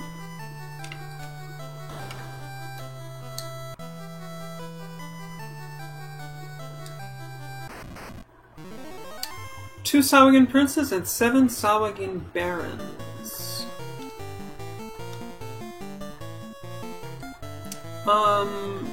Let's do Ruin.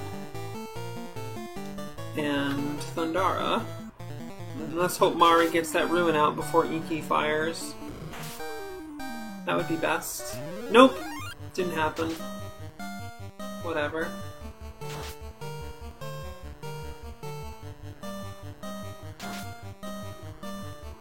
My attack plan seems to have otherwise been very good. If we get lucky, Joko will finish off this other prince before Mari shoots a stock for basically nothing. I don't know why I did that. I just...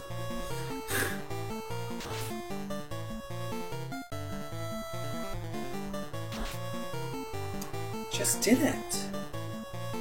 I don't know, I like to ruin subs. Just leave them an absolute gibbering puddle. Okay, we got lucky. Joko came out. Nice. Nice.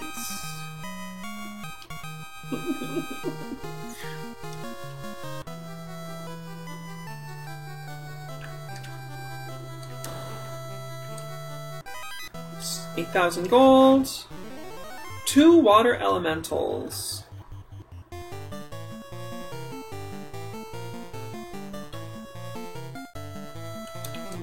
Cast Protect, but it only affects one character. Proterra, not really worth it.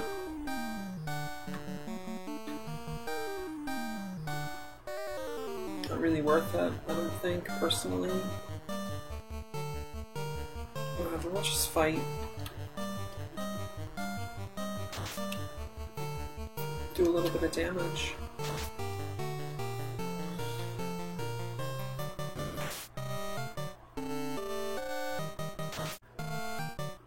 Maybe Combat Speed 3 is a little easier for me to take now because I've been meditating so consistently. I'm almost at, like... I'm around a 175-day streak right now. And granted, a couple of those days were just like 90 seconds or 3 minutes. Quite a few of them have only been 5 minutes. But I think it still adds up. Hey, we got some Mind Plus! Who wants some Mind? 50 on Intellect for Mari. 57 for Iki. Probably Keika. Yeah. Nom nom nom! Nom nom nom, girlfriend! Cool.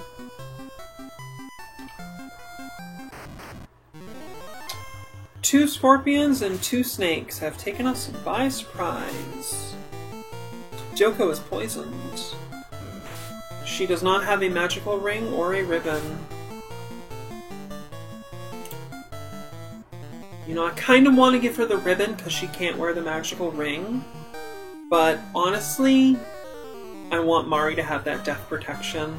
You know, it's as simple as that. Let's feed Joko.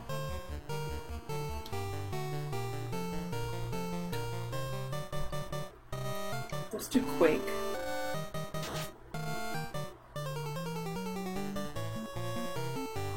That's overkill, I shouldn't have bothered. There's only 4 enemies.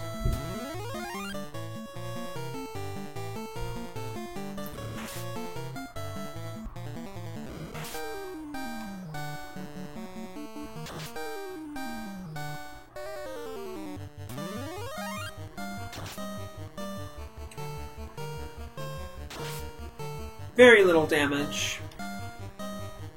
So, theoretically, Earth is just highly ineffective against water. That's fine.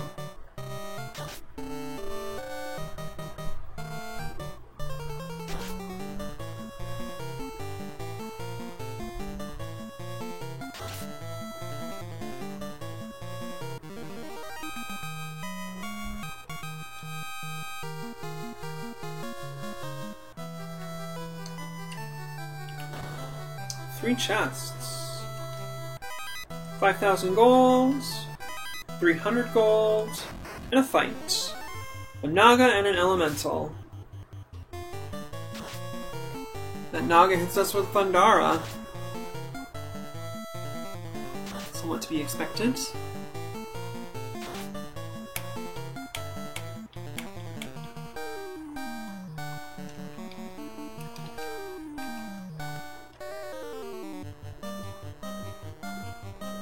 Actually, we don't need to go all in. I think that Gyoko and Iki will be enough on the Naga.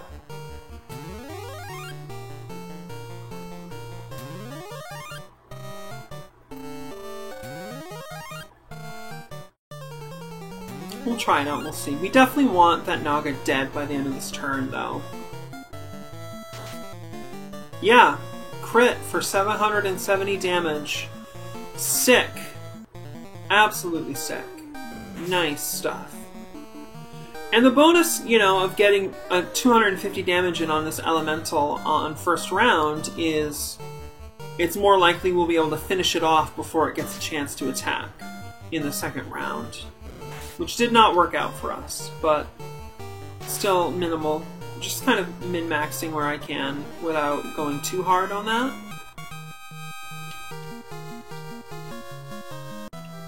We got a good pile of gold, 117,000. We have found something called the Power Glove. I love the Power Glove. It's so bad. So the Power Glove can be worn by Fighter, Paladin, Ninja, and Red Wizard. It gives a defense of 6, -2 to evasion, and lets them cast a spell called Sever, which is a level 7 spell, increasing attack and hit to all allies. Oh my god. We found the Power Glove. Okay. So that is probably going to replace the magical ring if we equip it.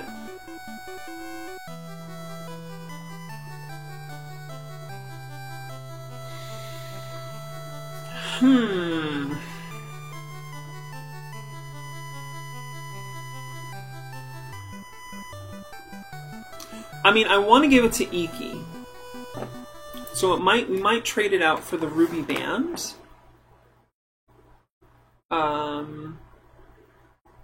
Ruby Band. 24 defense, no. Ooh. This is difficult. You know what, we're gonna take a bio break and think about this.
Let's see what happens.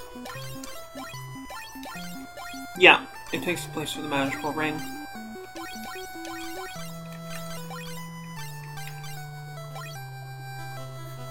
This is very hard. Very, very hard. And there's nowhere to stash equipment in this game. You know.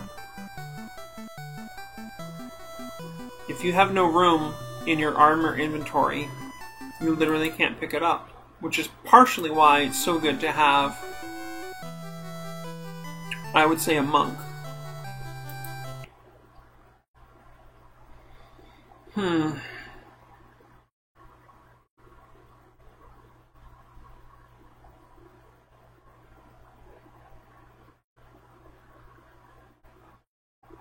Yeah, the magical ring is the only piece of armor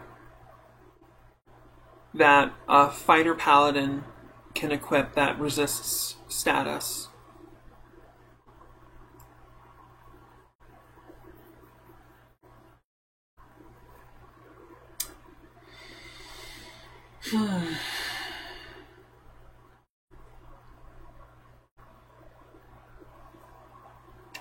So for Iki, the plumed hat, we just spent like 15 grand on, but oh well. That's how it goes. It gives plus 12 to evasion.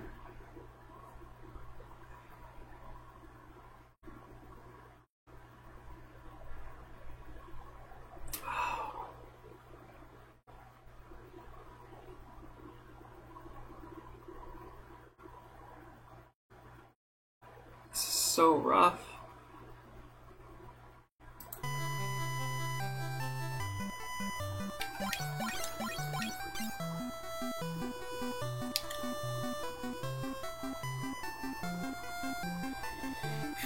Can't be the Ruby Band.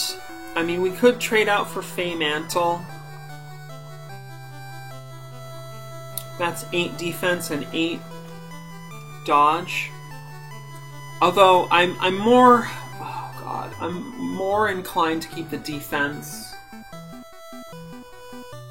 because Iki has such little health. And this just is not going to be ever used if it's in Gyoko's inventory here, you know? But if it's in Iki's, we'll fucking use it in every battle! Every battle! Oh, get hype. Free Sever. Every time, folks. This is getting crazy now, girls. We're too strong now, for sure. Let's take out these sea snakes. Behold the Power Glove!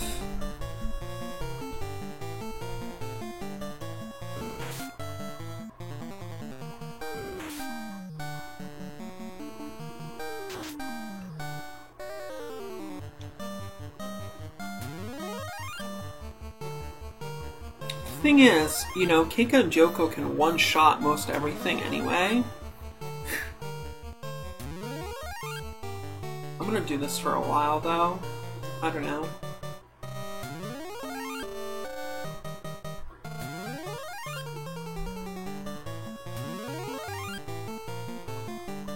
It almost makes sense for Gyoko to have it, though, because if there's a huge pack of enemies, it wouldn't be something I used every time, but if I encounter a lot of enemies, or if there's a boss fight or something, I would use it then.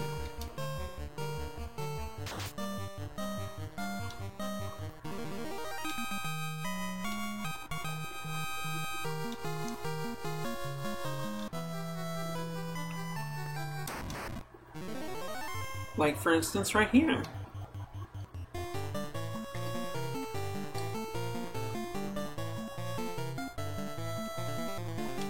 Actually, I think I'm gonna go a spell or a death.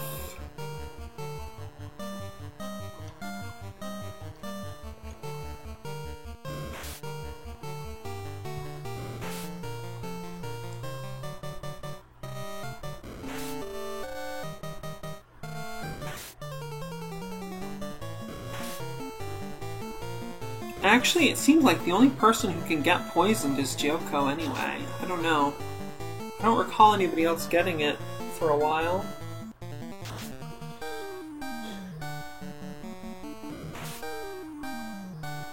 Which makes sense because everybody else should have status defense.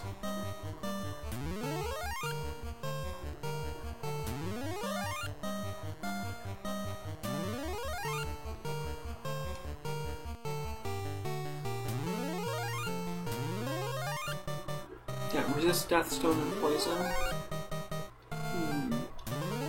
That'd be kind of a waste. Whatever, it's fine. I've got stocks. Keika is low on health. I think we're going to be using a big heal spell on her here in a minute. Oh, actually... well, yeah, we'll do this. Do this. Kiraga. And feed Yoko a pure potion.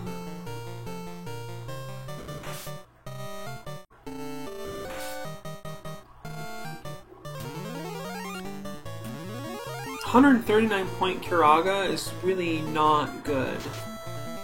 It's really not that good, Mari. What's the deal? It should definitely be more than that. When you have an intellect of like 50, it's ridiculous.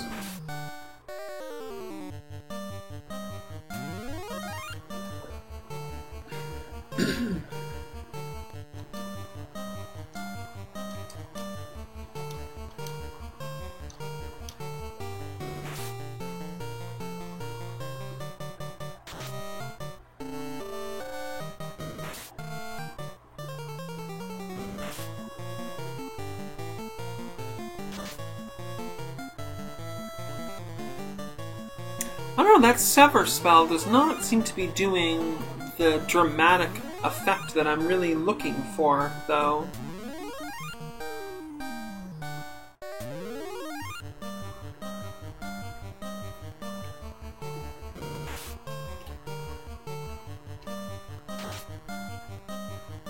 Okay, for Inky it definitely helped.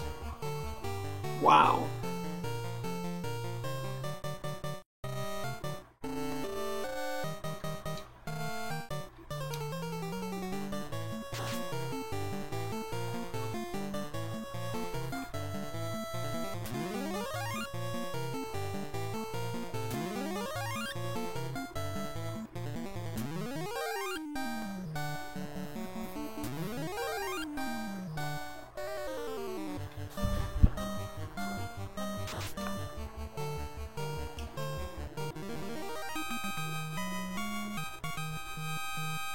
I think I've made up my mind.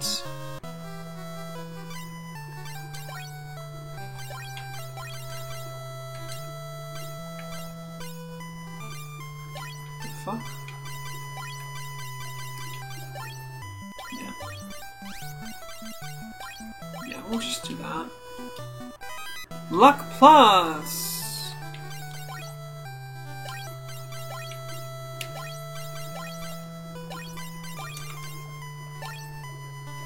Yeah, we will feed that also to Keika.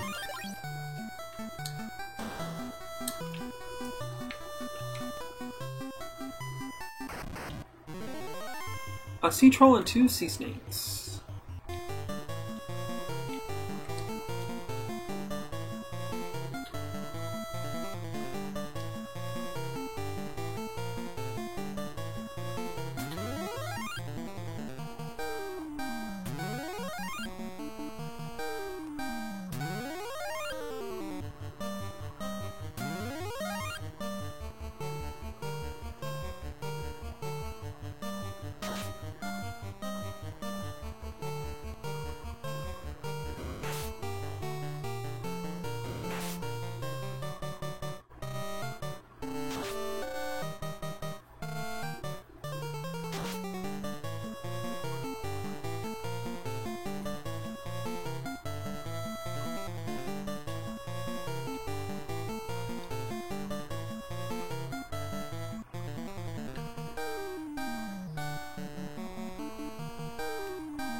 Okay, Deep Eyes did something called Banish Gaze that instantly killed Keika.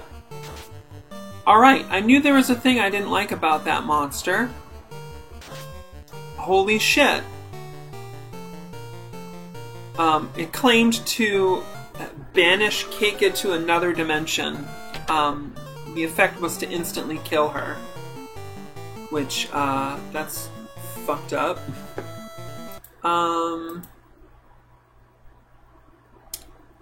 Arise cannot be done in battle, and neither can Raise. Nor can Stona. Stun Gaze on Joko. She can't move now. Yeah, I don't like you. Wow. This is getting intense all of a sudden, folks. It's a little dicey here for Team Antifa over here. Alright, we got out of it.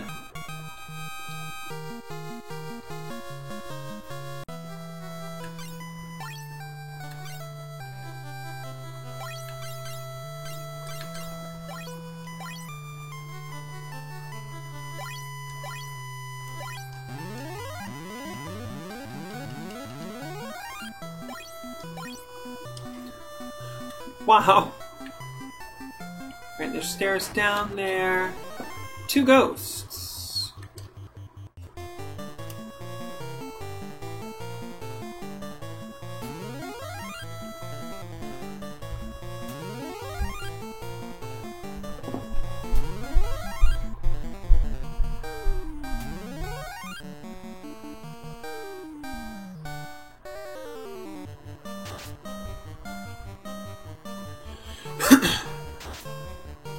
When the room is quiet, the daylight almost gone, it seems there's something I should know. Well, I ought to leave, but the rain, it never stops, and I've no particular place to go. Just when I think I'm winning, when I've broken every door, the ghosts of my life blow wilder than before. It's hard to sing Ghosts by Japan while you've got this upbeat dungeon music here. Alright, 2,000 something gold, 9,000 something gold, 7,000 something gold, and a fight. We've been surprised by a Sawagin Prince and a Megalodon, taking a big chunk out of Keika right now.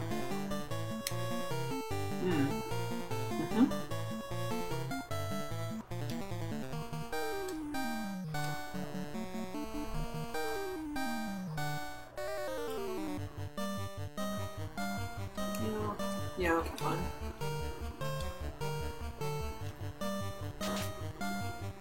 $597 damage critical hit by Joko on the Megalodon. What a beast. God, she is the heavy hitter. She's our big guns. Huge damage. 63-point Cura. I'm honestly a little disappointed in Mari's cure spells right now. They all feel like they should be doing like about 30% more than they are. We found our second ribbon, folks! Holy moly. That's getting equipped on Joko. Nice. That's tight. Great stuff. Okay, here's that fight we talked about.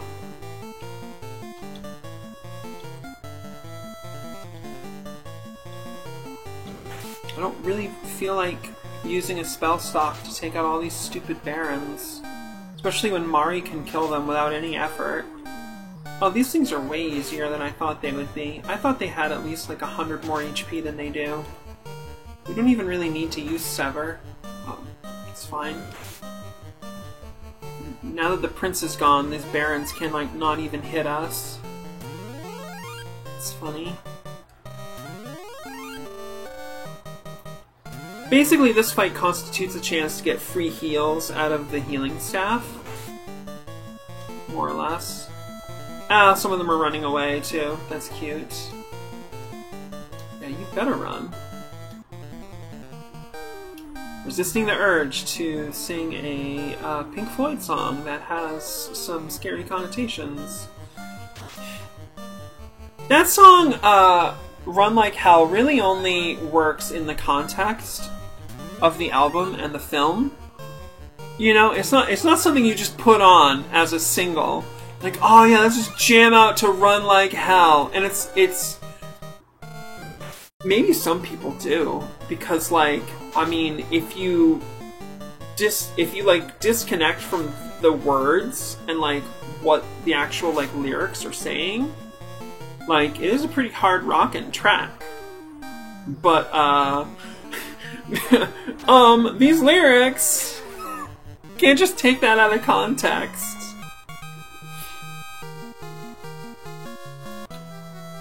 Alright, I want to make sure I didn't miss anything on this floor. We've been surprised by a troll and a scorpion. I'm no longer afraid of these scorpions, though. Wow, they did a lot of damage to Iki. That's not nothing.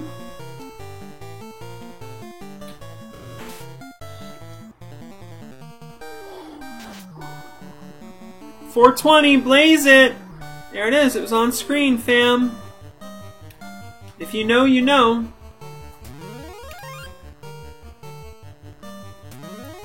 Where are my magical stoner Karen fans at?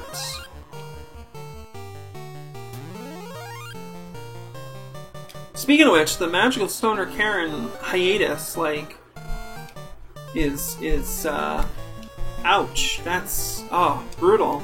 Brutal stuff here. Curlian is really sticking it to us, making us wait for some more pages starting issue 2. God, issue 1 was so amazing.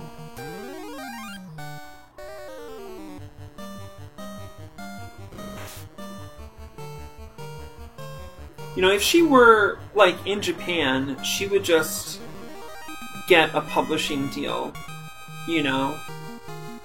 Unless things have gotten, like, worse over there in terms of, you know, what they're willing to display and stuff.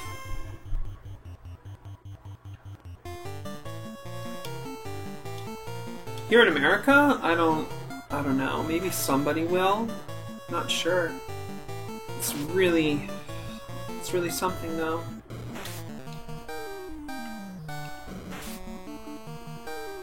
The quality is without a doubt there. And I know because I read a lot of different comics. There's tons of stuff that gets put out with, like, more inconsistent art, lower quality art, you know? Although a lot of that is built under a model where it's, like, really about getting things out on schedule, which we're presently less concerned about. We're more, I would say, into quality. I keep to my schedule in the release of my Hypnosis content, but it's a real slow schedule. I mean, to release 1 file a month, to release only 12 files in a year. Well, I'll outstrip some people in a year. That's true. Some people who kind of maybe tried to push themselves too hard to do quality and quantity.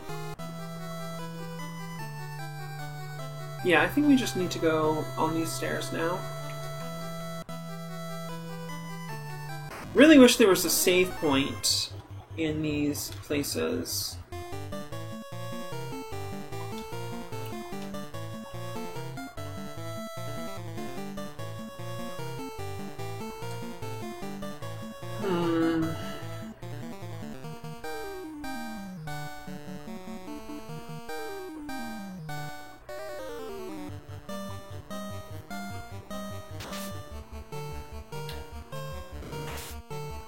Like most of the later Final Fantasy games, the dungeons will have a safe room that you can use a tent and save in.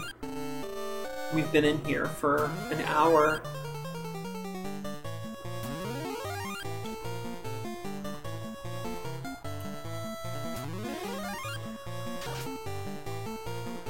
Can you imagine most like modern gamers being expected to like not be able to save every 10 minutes?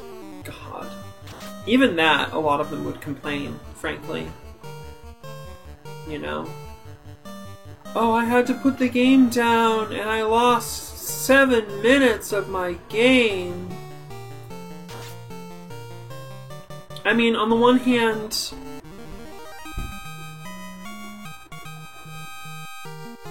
yeah, I don't know. I think there's a limit where it's like, if you let people save constantly, you're kind of robbing the game of a lot of the tension.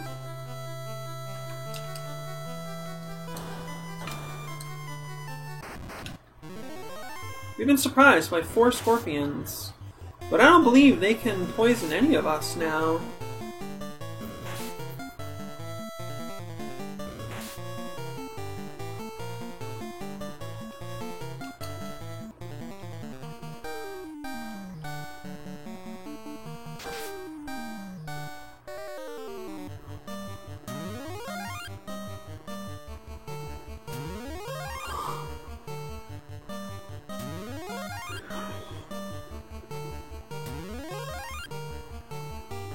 I think we'll probably end up selling that power glove.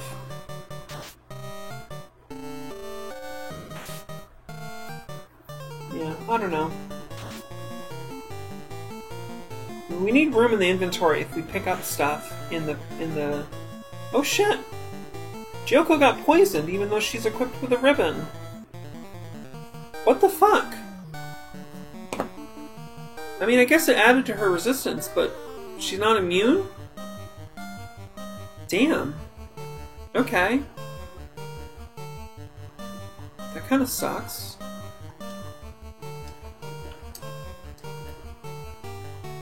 I guess that's somewhat fair. Just, you know. Because of the way the game is designed, it's a little... yeah. Little me.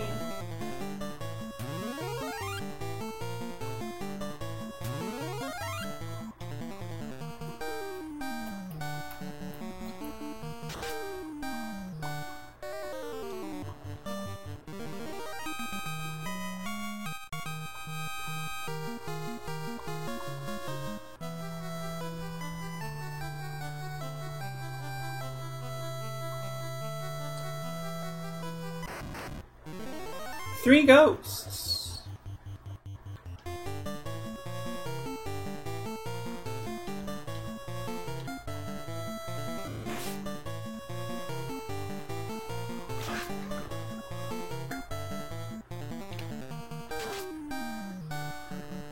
Oh, they have really good defense. And they can do big damage too. Wow. Gyoko still took one out with 1 crit. Super nice. Super nice. Keika did it too. Good stuff. Way to go, team. I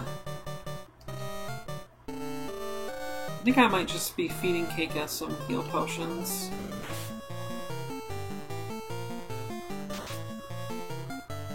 Alright. Did that. We did that. Nice.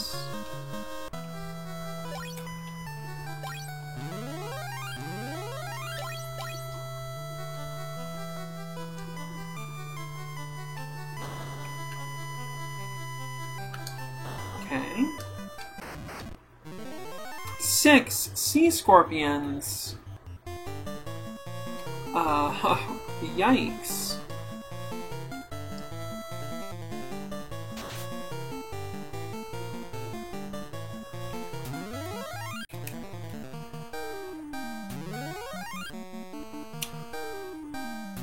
If you're enjoying the stream, by all means, follow on Twitch, subscribe on YouTube, like and share and comment on videos.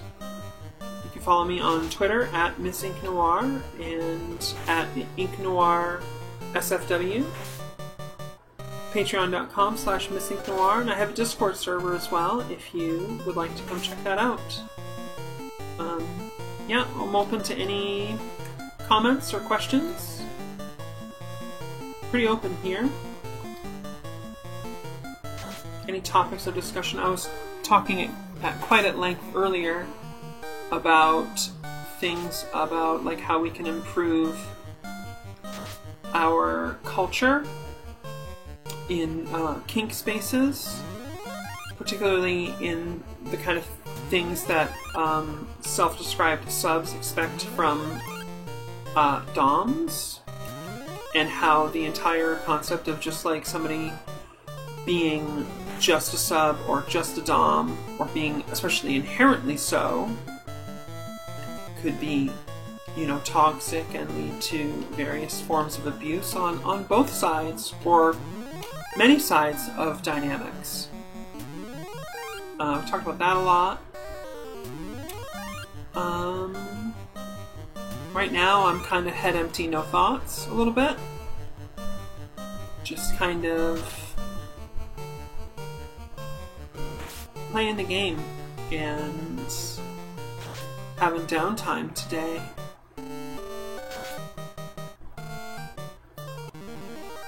Taking it easy. Making progress. We are making progress in this game now.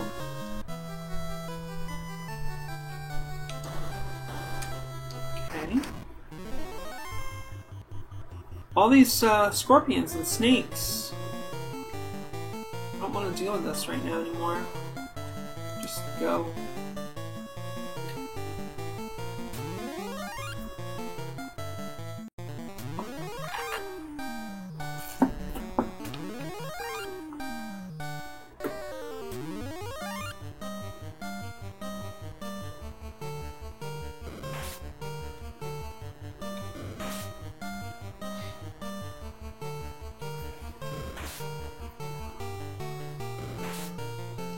Oof, Inky takes quite a hit there, but we got away. That's cool.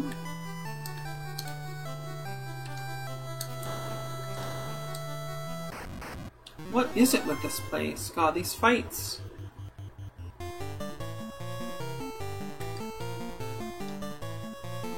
Part of the problem is, it's like, what do I do with this black wizard down here?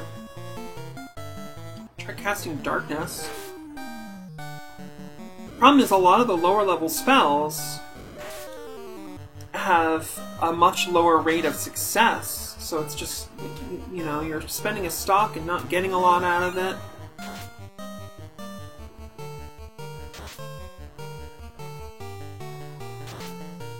Alright, one of them got blinded. That's cool.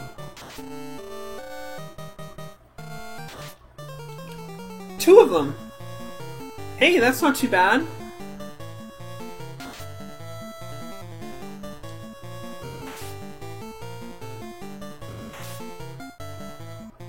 Saving our bacon over here a bit, I think.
You know, and Iki doesn't do enough damage to really attack, and given the party composition right now, where Mari is doing a lot of just like healing staff stuff.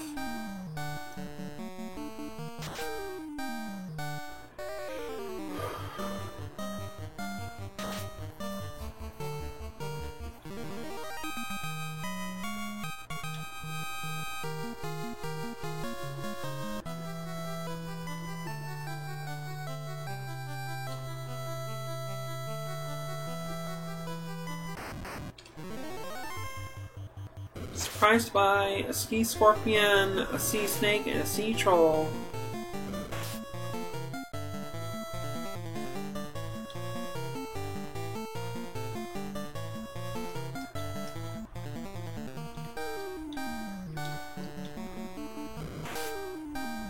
Mari got poisoned. Brutal.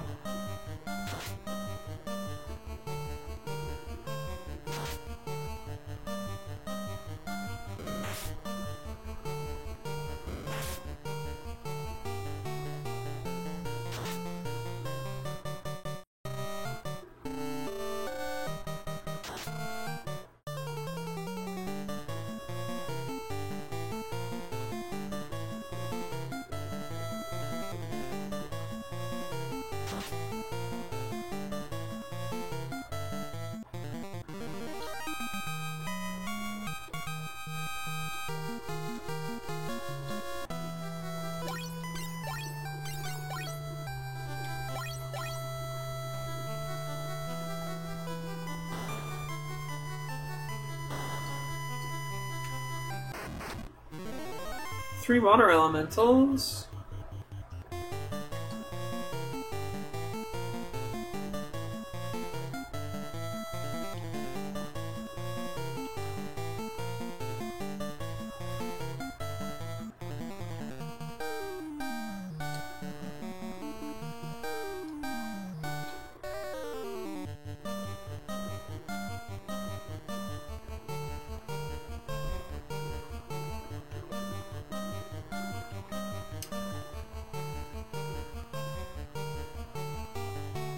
Hell, we'll try the Wizard's Wand. Why not? I mean, what is Iki gonna do here? If she can't do enough damage that a second attack on the second round would kill an enemy,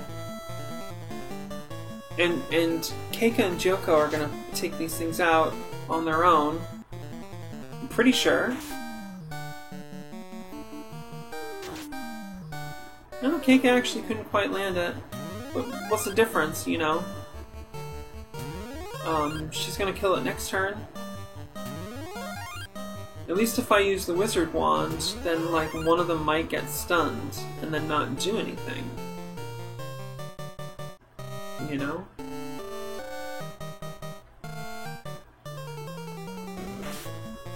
Nice dodge, Gyoko.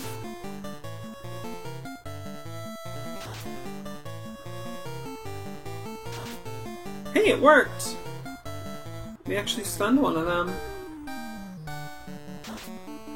Not that it's gonna matter, they'd already attacked and Gyoko's killing it right now. 420! There it is again, girls!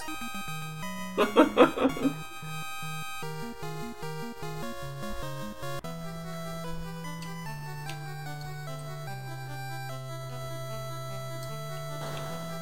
my god.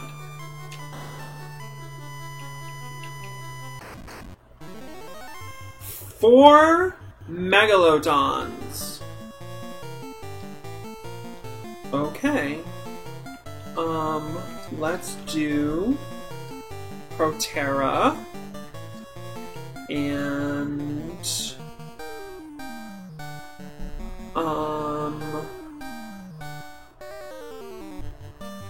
Flare on this one. Yeah, big damage. Wow, they all got to attack first. That sucks. 756 damage Flare. I mean, she's only got 5 of them, but she's got a kill button. She does. Everybody gets bonus defense.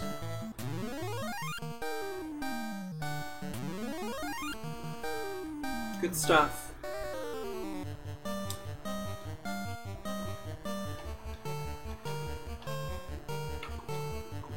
go ahead and do the Wizard's Wand, right? Wow, 104 damage crit on Keika while she has Protect on her. Whew. Brutal.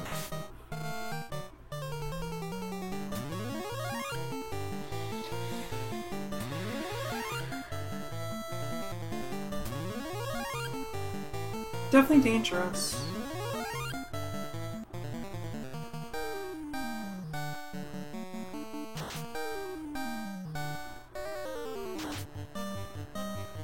No cell on the Wizard's Wand. We're down to 1 Megalodon now, so that's good.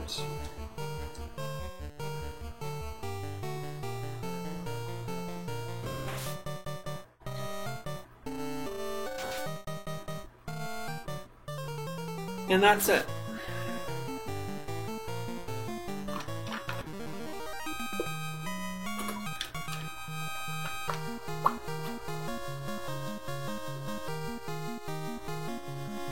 Leveled up! We're at level 35. Keika's HP is now 766 max, with an increase in strength, agility, and luck. Joko's HP is up to 682, with an increase in strength, intellect, vitality, and luck. Mari's HP is up to 496, with an increase in agility and luck. And Iki's HP is up to 401 with an increase in agility, intellect, and that's it.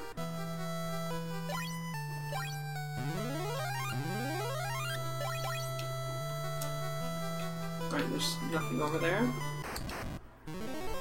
We've been surprised by 6 sea snakes. That is dangerous. We might be casting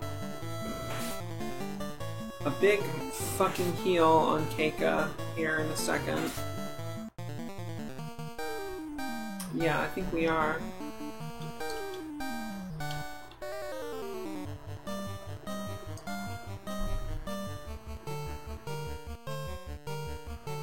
Let's do a Kiraja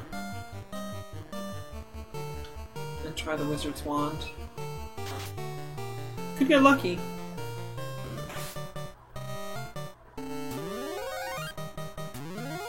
Fully, yeah, Kiraja just instantly brings somebody back to full health, so that's quite a huge leap from what Kiraga does. Alright, 4 chances for Wizard's Wand to help out. Oh, it did! Nice! That's great. Actually did a thing. Though arguably having Iki attack it for 3 rounds consecutively against the same sea snake would have... Well, I mean, maybe not. Splitting hairs.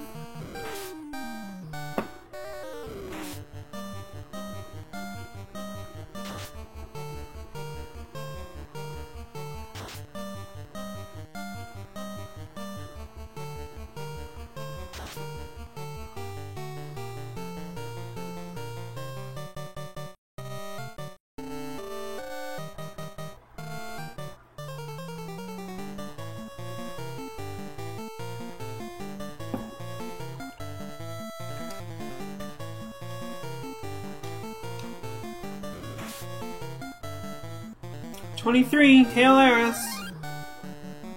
Gotta put it out there.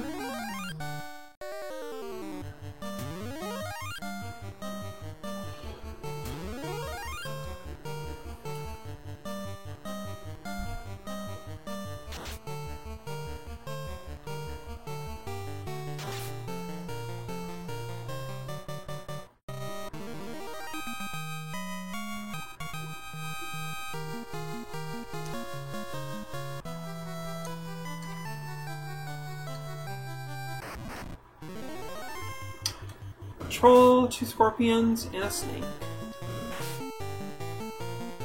23 again.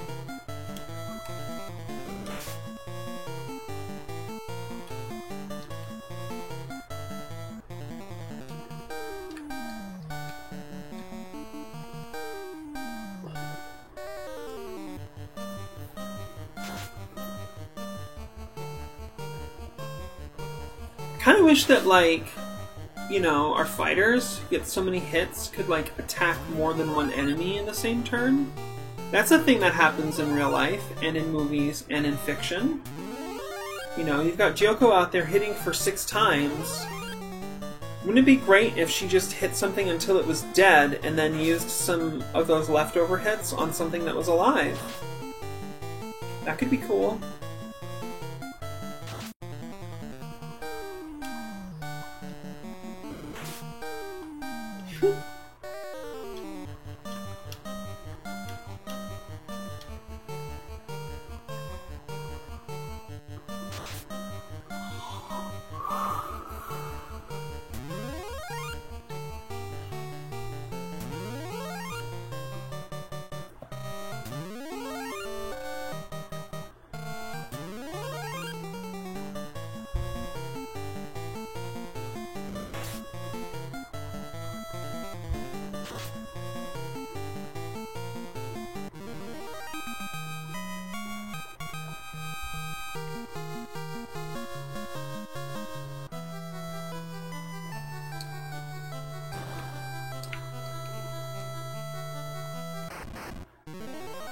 We've been surprised by Deep Gaze, Deep Eyes, they're called.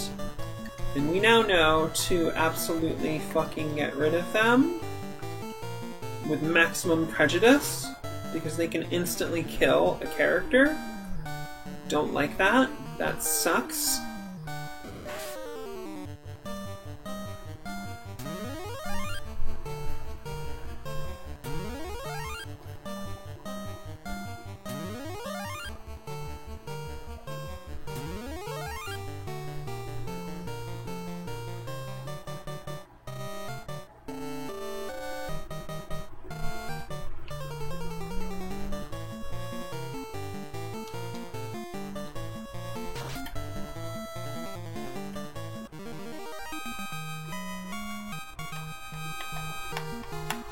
So hey, just wanna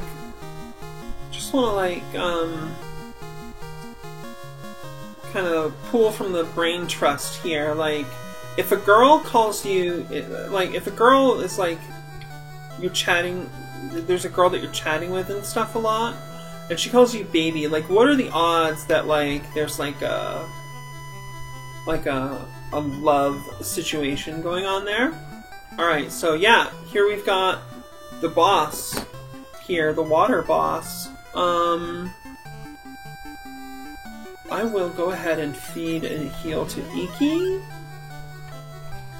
and Gyoko and Keika. And other than that, we are looking pretty tight here. The fiend's ball is shattered, evaporating all the water. Ho ho ho! How foolhardy to dare challenge me! Kraken, the fiend of the water! Kraken of water up in here, folks.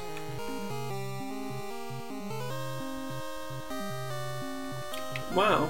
Keika can cast a element. That's awesome. Let's do Sever.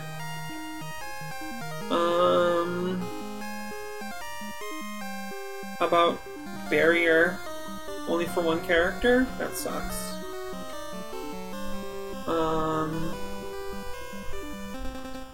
Proterra. Invisora. Proterra. And...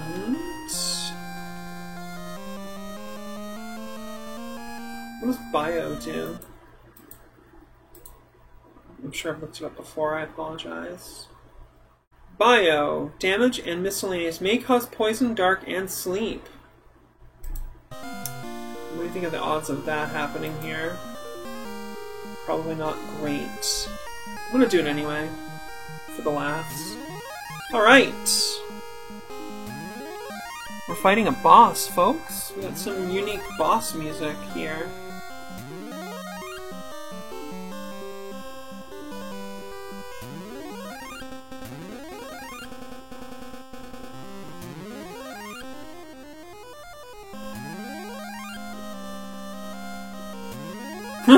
Dayglow Red Set says, as opposed to the deadly land kraken. I know, right? Bio did 44 damage. Yeah, that did not work. Yes, we were good to use A element. Kraken of Water is casting Thundara. Doing a good chunk of damage for a bunch of characters who have the anti-element spell in place. We got Protera out. And I think, I don't know what, we'll just start casting Haste. Is that gonna do anything, or do we already have the effects of Haste with Sever? Do we have anything else to cast here? Not really. I don't think we need to use Invisible right now. What else is good here? Do you think we need a death? I'm just gonna do it. Good idea. Let's cover our bases. Once we beat this guy, it's gonna warp us out anyway. I'm gonna try Haste anyways on Joko. Marikat's a death. We're resisting Deathstone and Poison now.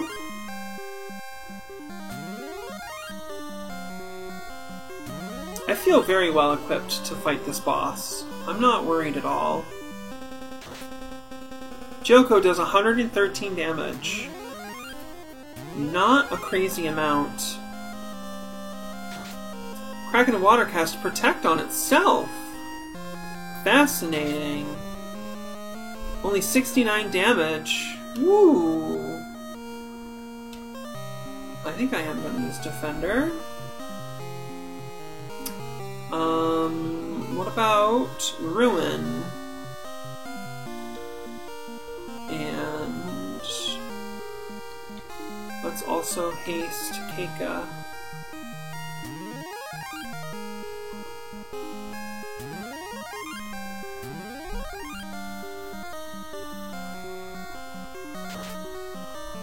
Yeah, haste is definitely working.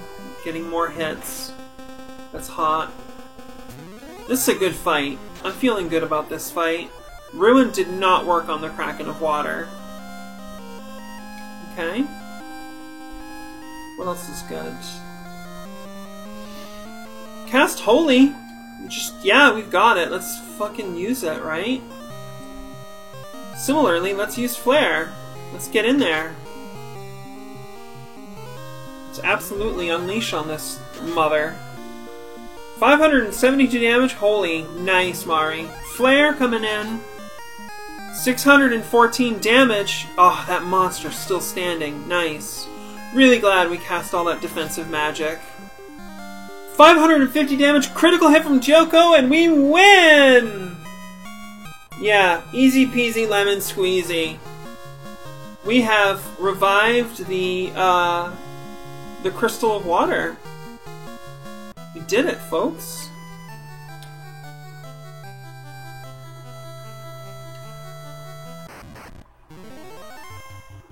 Oh. This is anticlimactic.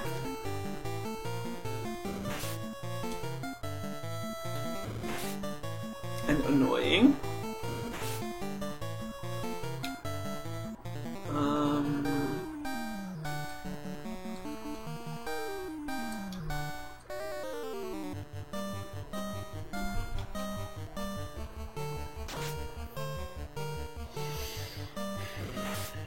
Cool! Yeah, we beat the third fiend. The third elemental fiend. We've won.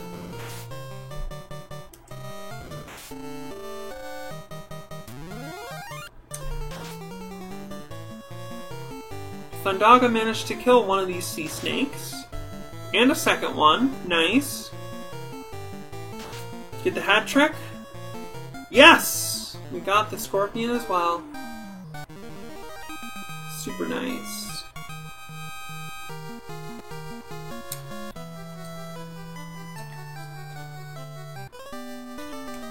We have revived the Crystal of Water.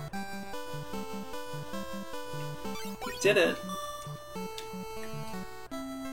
But we still need to go back in there to get the Rosetta Stone. Yep.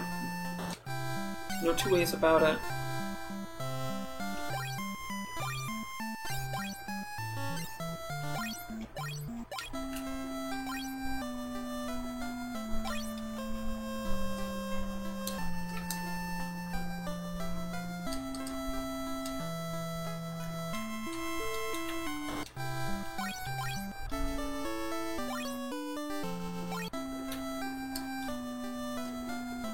Yeah.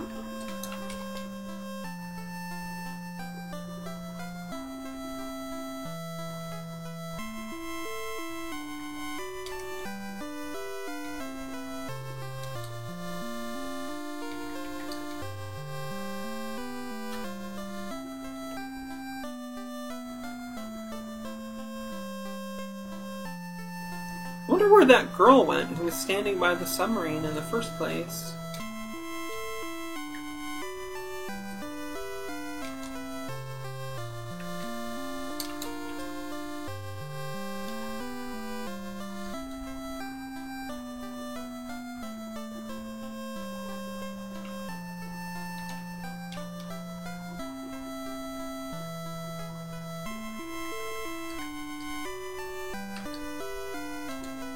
Alright, let's go back in.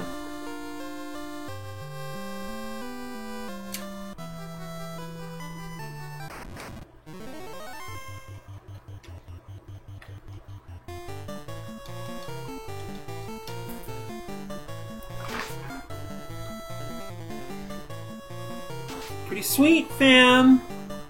Pretty good stuff happening here. I think we have enough to buy that spell book and see what the hell that does as well.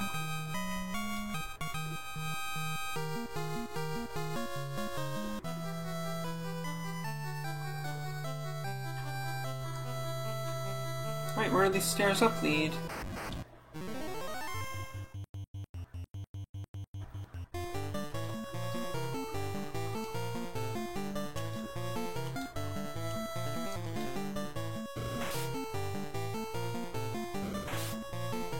Oof, Iki took a crit for 71 damage from one of these sea snakes. Jeez.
Pretty good boss fight. I sort of wish that he had like 5 times as much hit points, but you know, it's cool.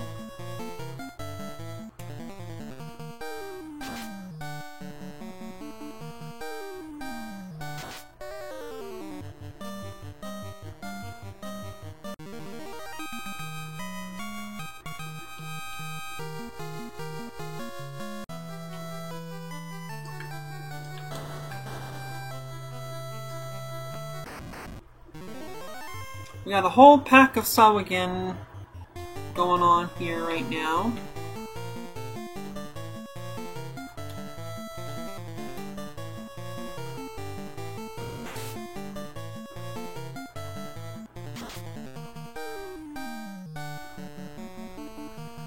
Some of the barons are running away. Pretty wise, since our weakest characters can just one-shot them pretty consistently.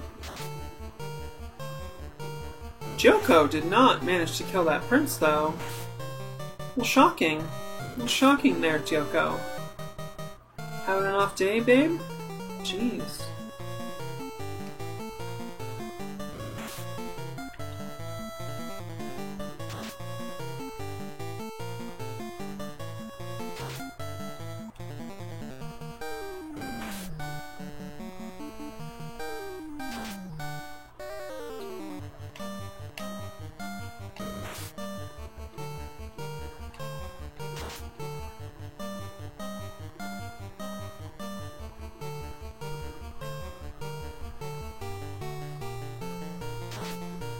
Yeah, just like that.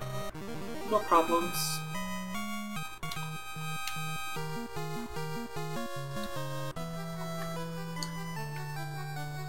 We are very rich, though.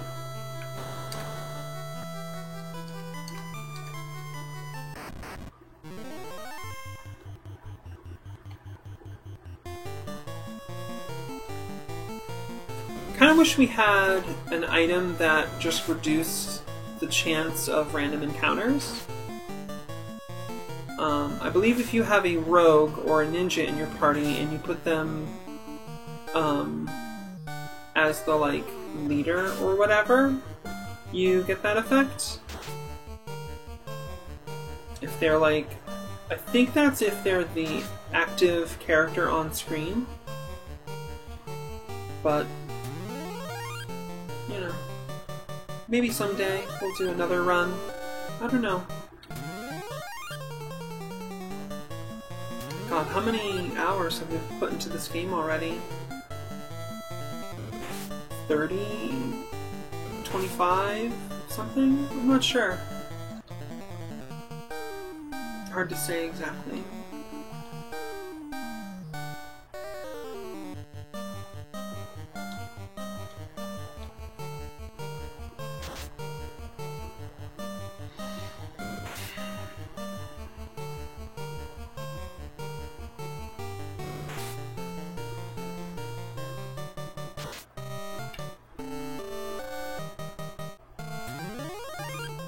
Wouldn't it be great if we had a second healing staff that Iki could keep in her inventory? That would be tight.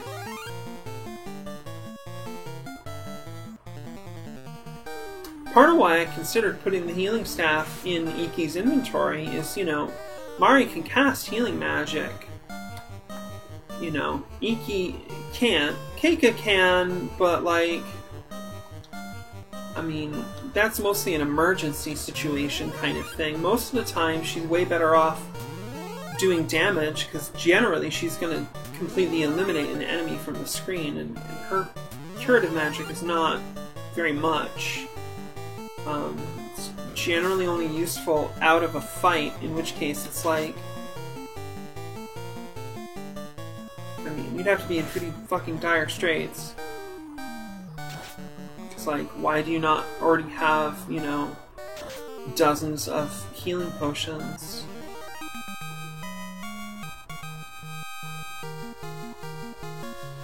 You have a lot of really good design ideas in this game, and the problem is, like, the basic mechanisms in it kind of, I would say, get in the way a bit. You know, the way it's turn-based, and the way information appears on screen and disappears.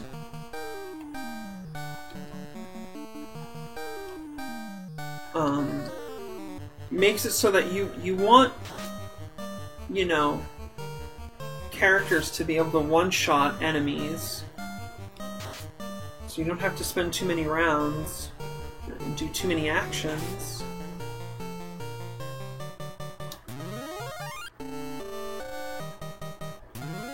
But then it's like, well, you have this character who can one-shot enemies, you're not going to give them very good healing magic, because if you did, that would be pretty OP, you know? But like, where do you get their healing magic enough where it's worth doing?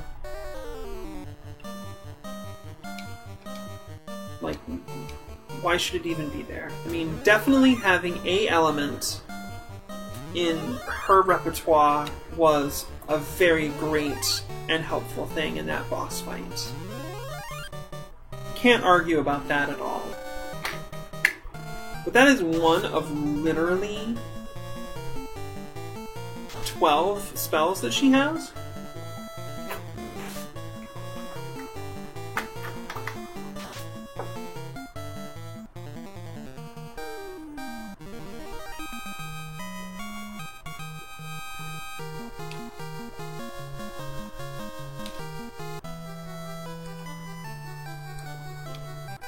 $2,000 gold.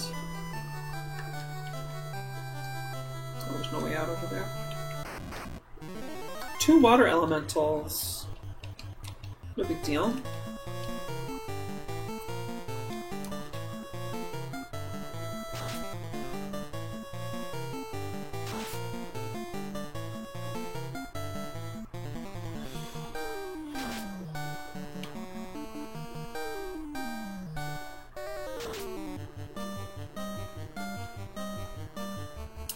So we're gonna find what we are looking for here. Exploring the other part of this water temple, and then we're gonna hang it up. Well, we might go get that spell book and see what that does. And we might go talk to the sages at Crescent Lake and see if they say anything interesting. Now that we have another orb of element awakened.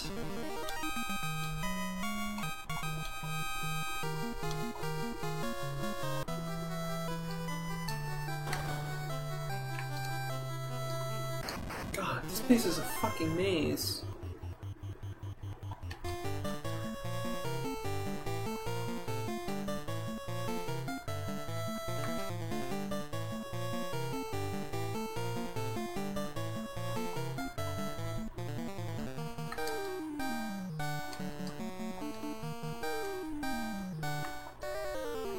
We did not get Diara because we wanted Stona and Aspel and Kira here. Let's just do Dia and Fire, I guess. See what happens. They're ghosts. Good damage. Yeah, solid. Solid fucking damage. Wow, real solid. Didn't kill any of them outright, but that's definitely gonna help. Swing hard. They swing real hard. Cake is taking it to the dome right now. Damn. Dia does almost like comparable damage to the fire spell. Not quite as high as it got on a couple of them. Good stuff. We killed one of them.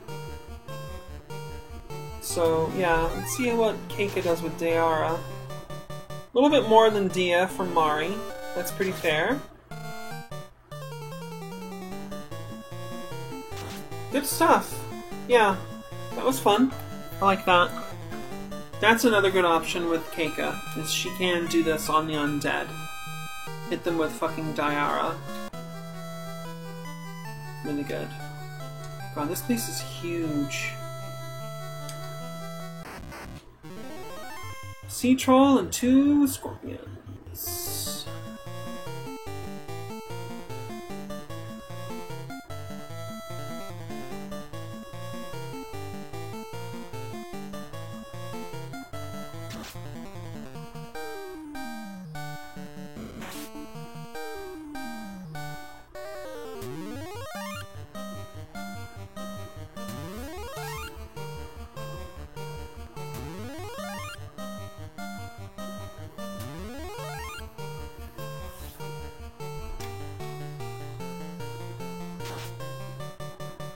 Nice. Crit that Sea Troll.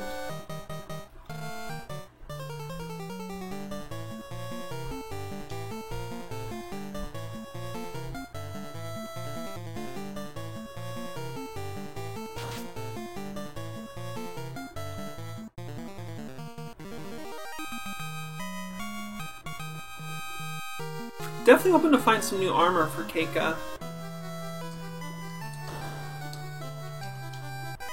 We found the Sacred Axe.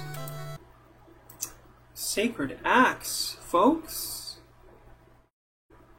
Okay, the Sacred Axe can cast Dia as a freebie.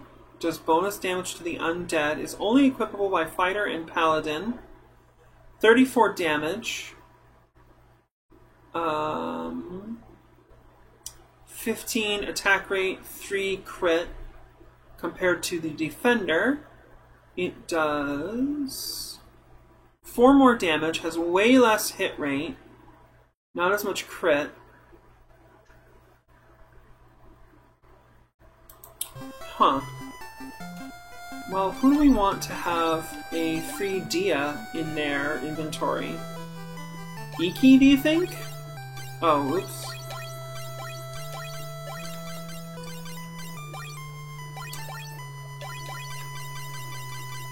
I kind of like that idea. Iki just being able to throw out a Dia. That could be really good. Great!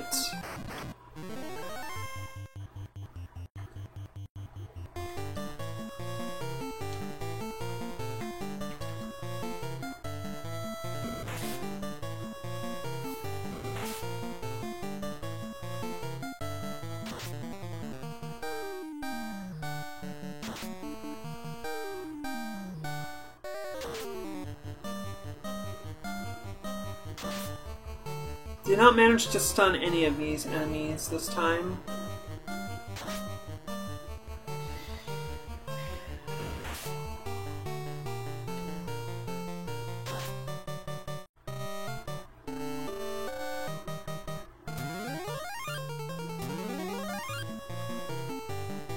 Nice Kira for 108. Looks pretty good.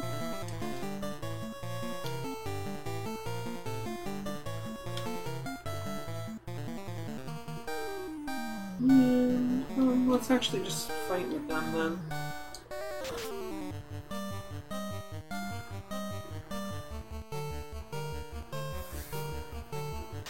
Alright. And I am going to take a bio break, actually, just real quick, 3 minutes, maybe less. And I'll be right back.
Hi, I'm back.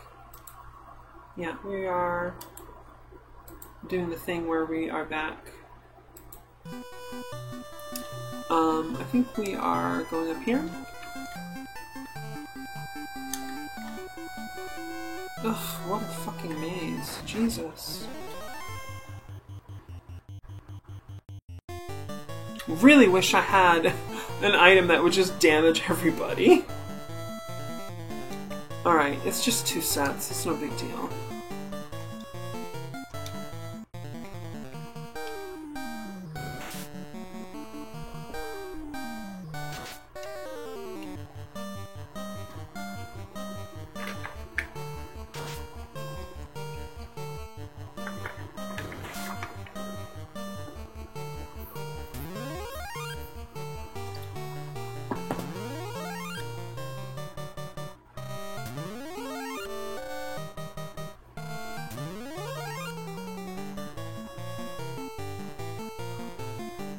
And I've honestly kind of just gone for more of a sword fighter paladin build than like an axe fighter paladin.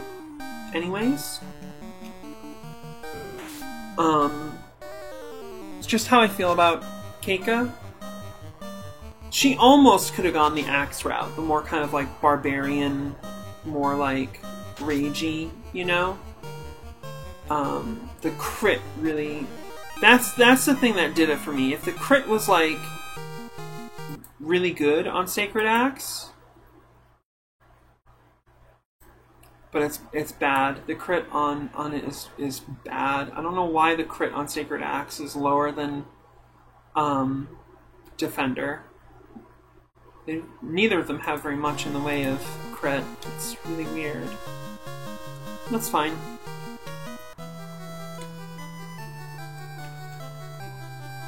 And we have been here.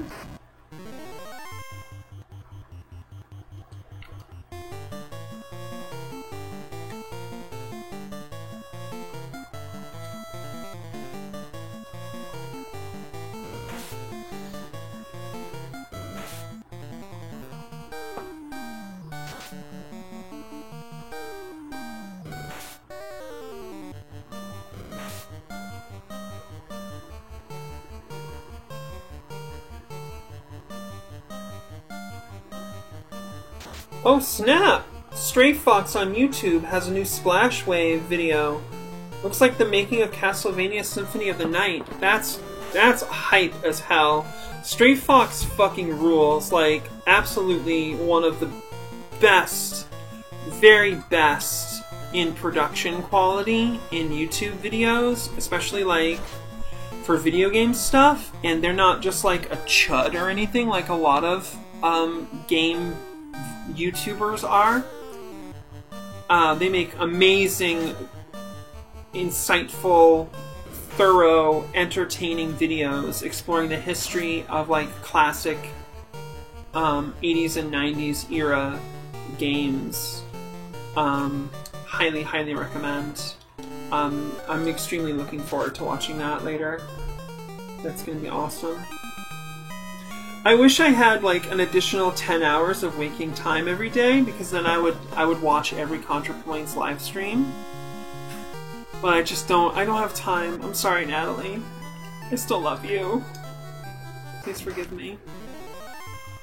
God.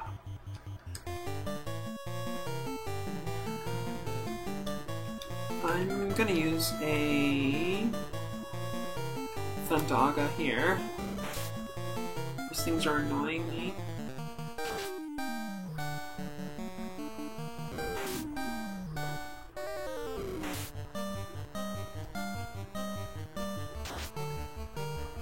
You'd think one of the members of the party was a map maker, and like I could see a map of the dungeon, like once we've explored it.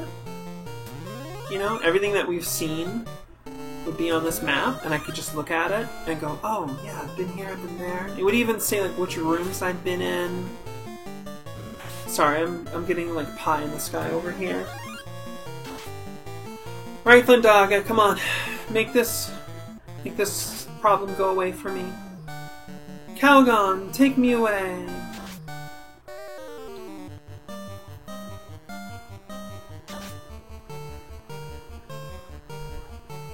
God, it is a beautiful fucking day out. Really gorgeous day. Damn.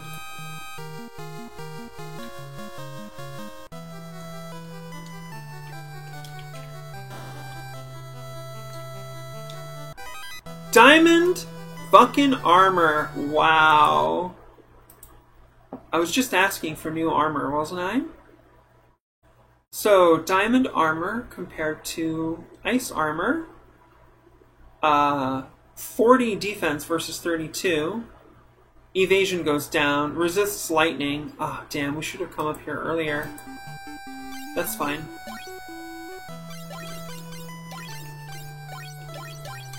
Nice. Got that. Diamond armor. That's hot. That's hot shit. Alright, the deep eyes are back. You know what that means. Unleash. Unleash.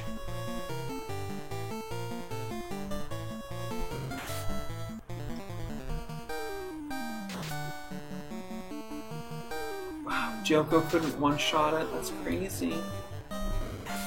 Alright, we got lucky. Again, they're just attacking.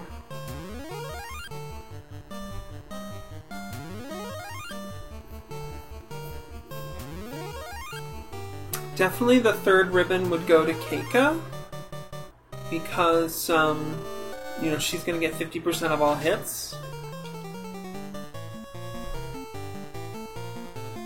So that's how we roll.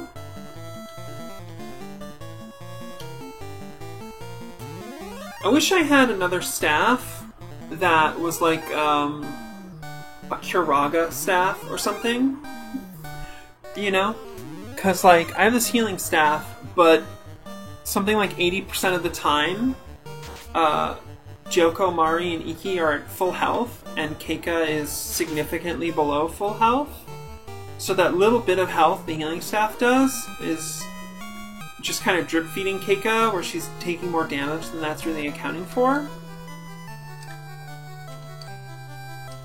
Yeah, I don't know. Got 3 ghosts. Which means Iki can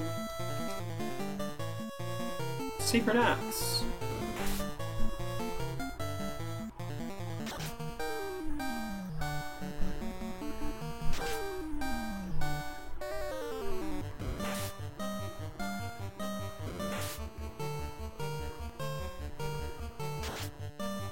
For 52 damage. 62. Oh, finished off one of them. That's cool.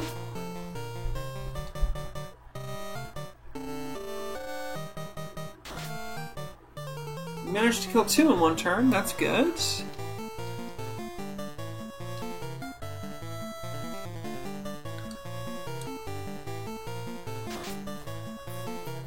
Pretty weak Dia. I'm surprised.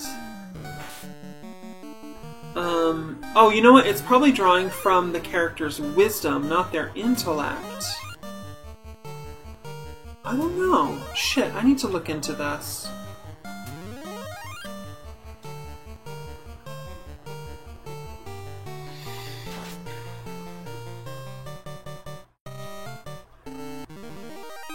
Unfortunately, a lot of those, like, game mechanism things are kind of occluded from me right now. So, we have strength, agility, intellect, vitality, and luck. There is no wisdom score. There's only the intellect. So why in the hell did Keika do so much damage with an intellect of 29? Oh no, Mari has an intellect of 50 versus Iki's 58. That's so weird. Oh, you know what? I'm trying to remember here. Did I do...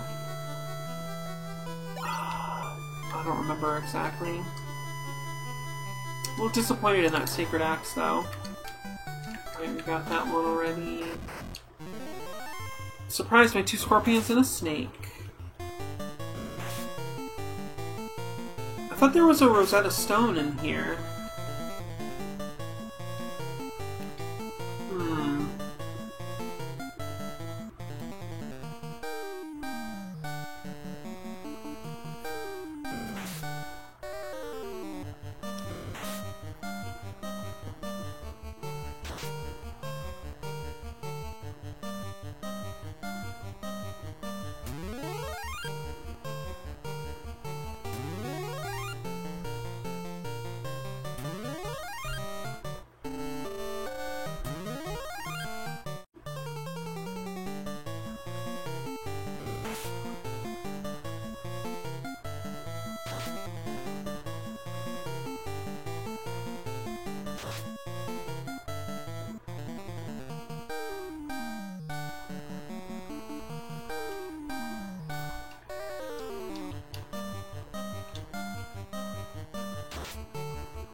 I'm looking up something just to, like, appease myself here.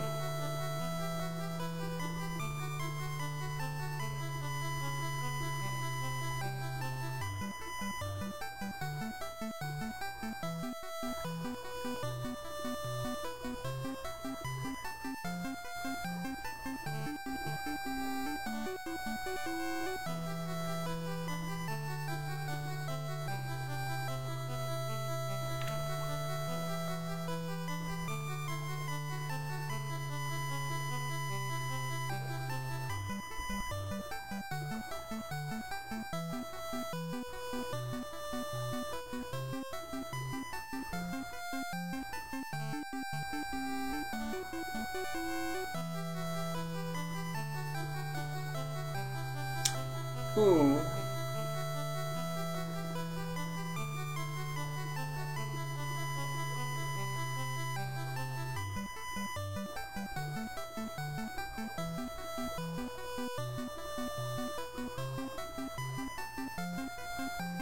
Okay, so there's stairs down over this way. Yeah, I cheated and I looked at a map, okay? Sue me. I've done it before, it's not really cheating.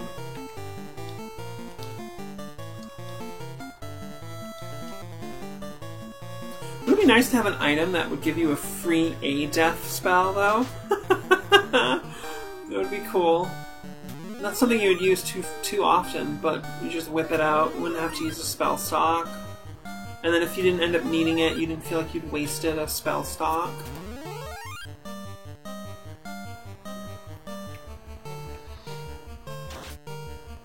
Wow, nice crit! Gyoko one-shotted the Megalodon. Nice! Keika resisted the Banished Gaze. Good going, girlfriend. Super nice. Let's just go all in on this Deep Eyes now.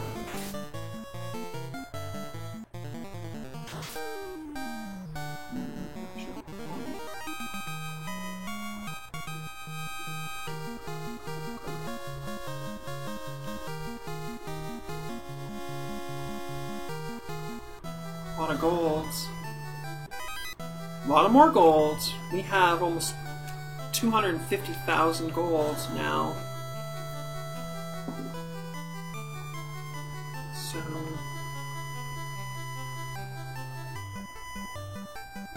I think we missed something else too, actually. Come to think of that.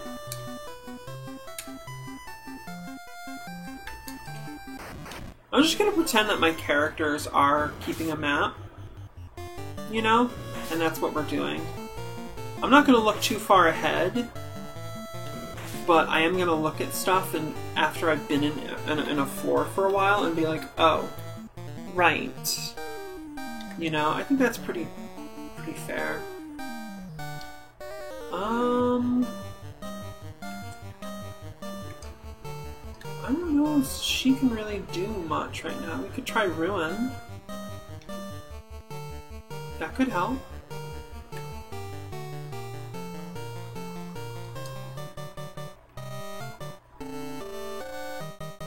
Thundaga? Sure.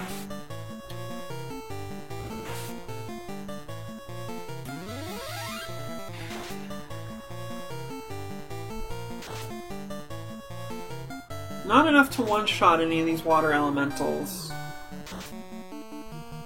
Big chunk, though. Might have been better if Ruin had come out first.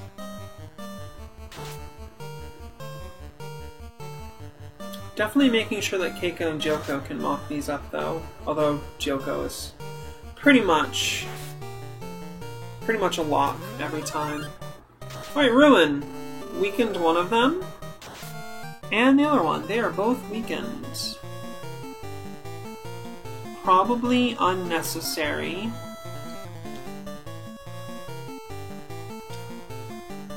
But that's okay. Wow.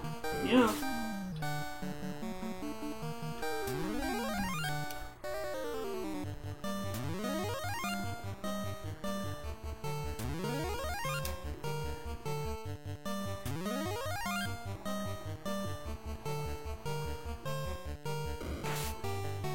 Oof, Mari, damn.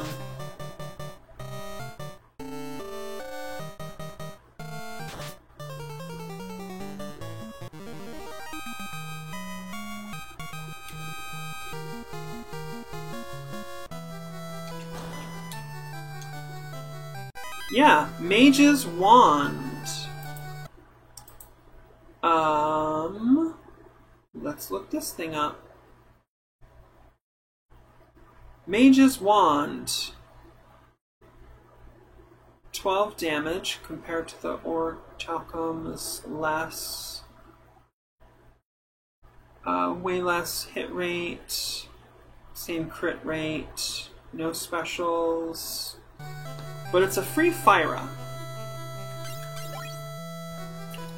And I'm actually going to put that... Well... No, you know, I do think that we are going to give it to Iki.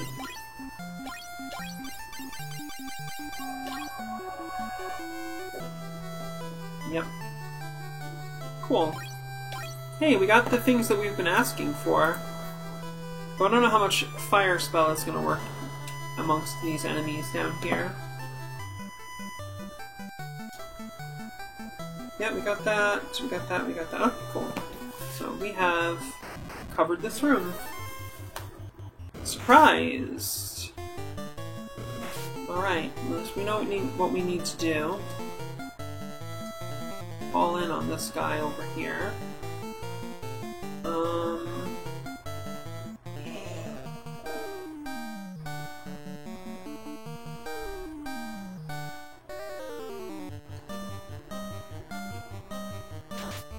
I can't resist.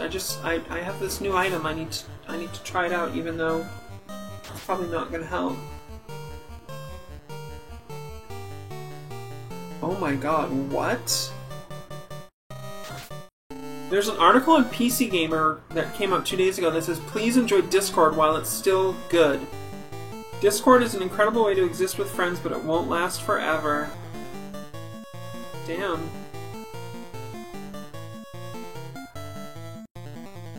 I mean... just like historically speaking, that's you know, kind of fair.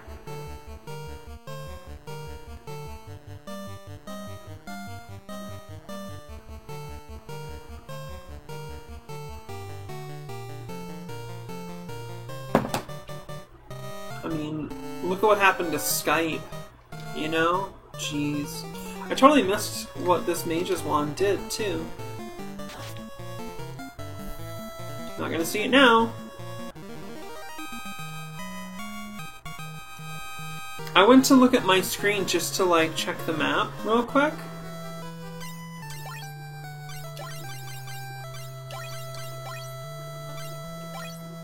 And,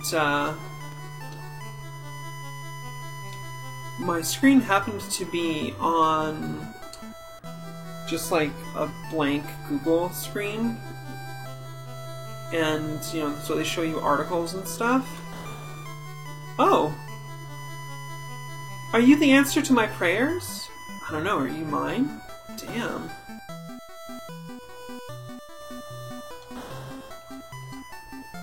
If we cannot regain the power of water, we will become bubbles, then disappear. It's cool, I did it. I saved the orb of water. 5,000 gold, 1,760 gold. The Pearl Band. We got a Pearl Band, folks. That's exciting. Gonna be more of an improvement over the Ruby Band. Pretty much, yeah, just a straight up defense boost. Ooh, we're maxed out here on armor stuff, aren't we? Shit. I think we need to leave and come back. I'm gonna need to sell some of these things.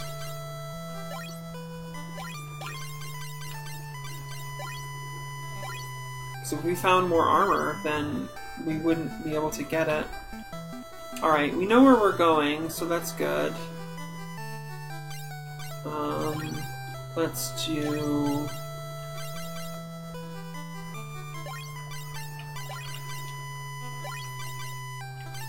teleport.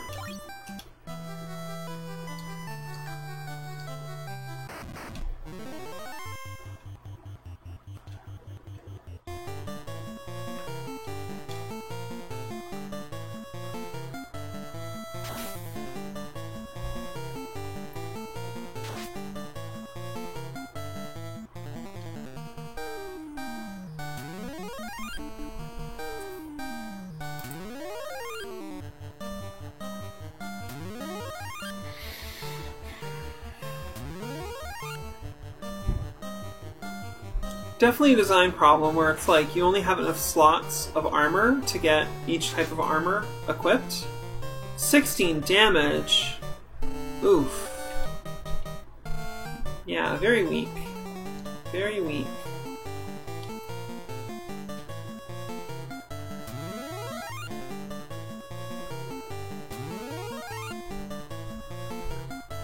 Shouldn't be wasting time casting with the healing staff right now because we're about to be out of here and I'll just sleep in the inn. It's only 300 gold.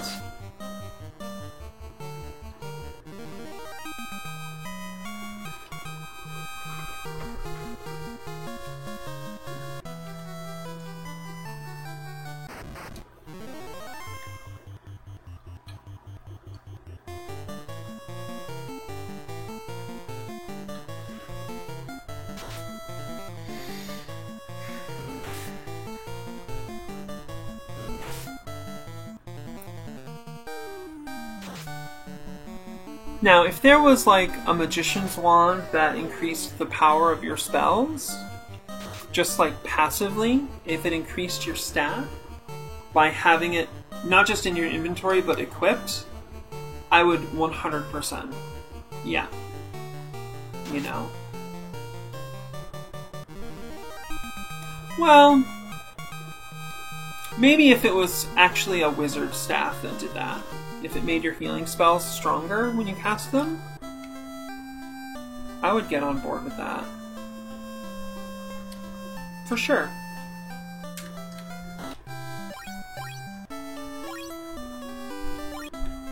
Alright. We don't have any weapons we want to sell just yet. Getting there, though. Sell the ice armor and the ruby band.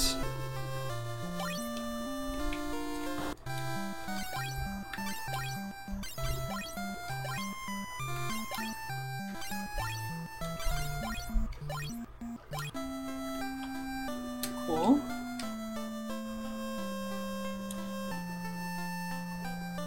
So you know what's a good idea? Is to save the game.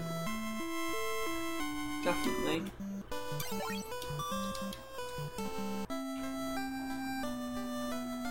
Cool.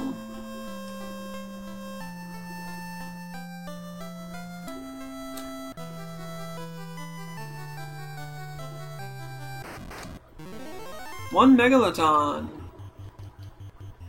One stack of Megalodon steaks coming right up.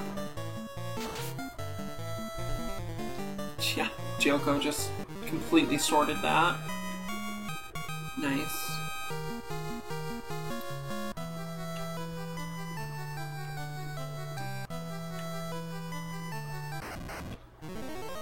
Four ghosts. Diara.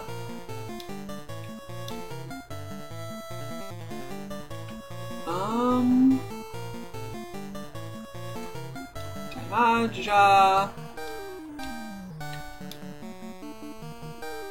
Oh no, wait, it's oh no, it is. Yeah, it is Iki who has the Sacred Axe. Sacred Axe! There we go!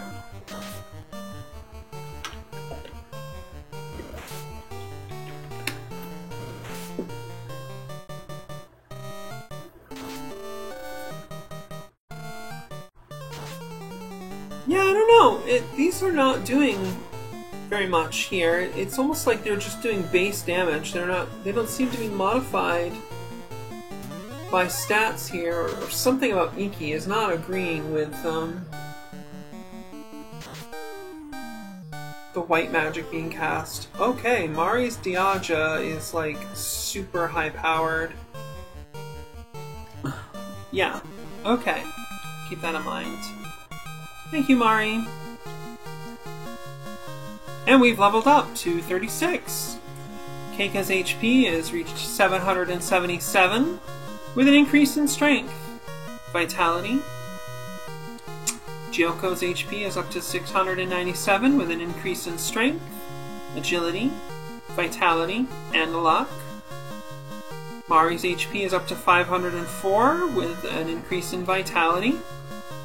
And Iki's HP is up to 408 with an increase in agility, intellect, vitality, and luck. How about that? We leveled up.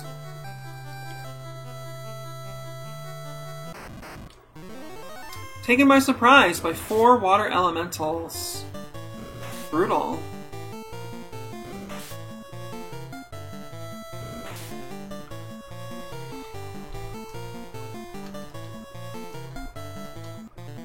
We're gonna do a Thundara just to kind of put them over the edge if Keika and Gyoko can't one-shot them, I think.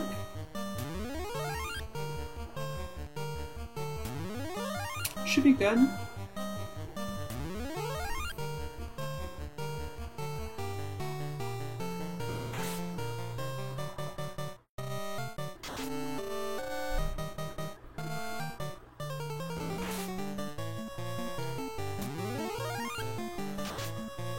Yeah, 100 damage. Nice.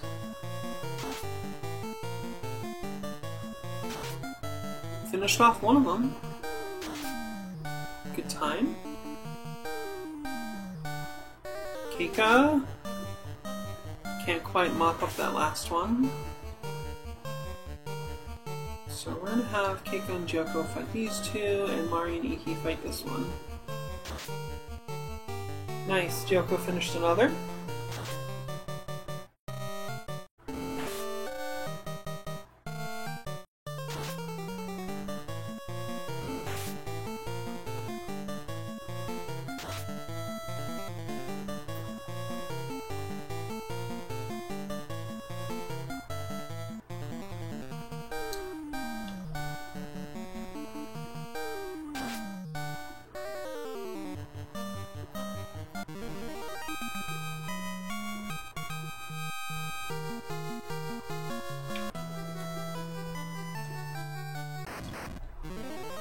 Surprised by Deep Eyes and a Megalodon.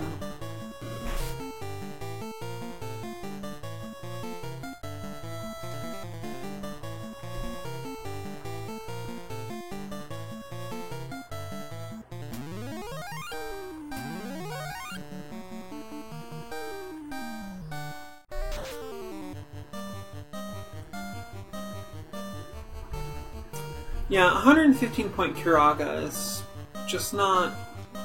it feels to me it should be closer to like 150, frankly.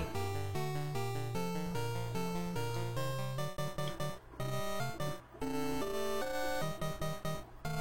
mean, I could get the same effect virtually from feeding Keika 2 heal potions, you know? It's not doing much.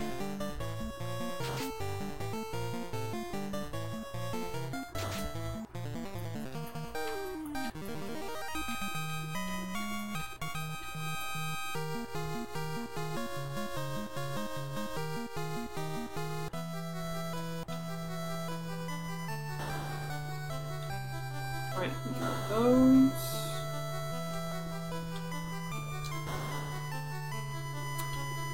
We're talking to a mermaid who says, "My friend Daryl went to the land, then never returned. I've often wondered what happened. Maybe she grew legs and walked away?" Me. You can breathe underwater? I'm impressed. It's because we got that fairy water. We found 2,750 gold. Oh my god, we found a secret tunnel, folks. There's a secret, and we found it. I think it just took us to the other side of the map. We got that diamond helm. Awesome.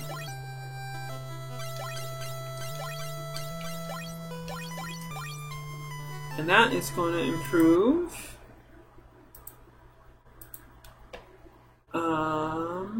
over the Silver Helm.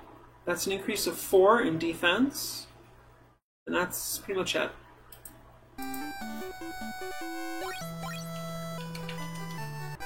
Diamond Gloves, which I think we would have to sacrifice the magical ring for that, which we're not going to do. Here's a good question. Okay, good.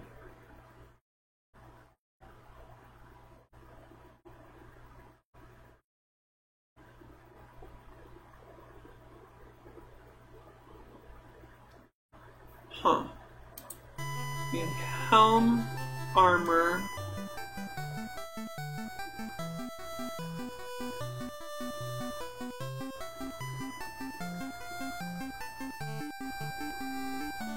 Okay, yeah, we must have missed. Oh no, they're over in the other. Wait, what? The gloves? Yeah, gloves and the armor are different. There's a shield over there. So, wow. Okay, so we do want to get the shield. We have to sell things now? So, how does the gloves compare to the shields, though? Ice shields. 12 plus 4. And diamond glove 10 minus 4, so yeah.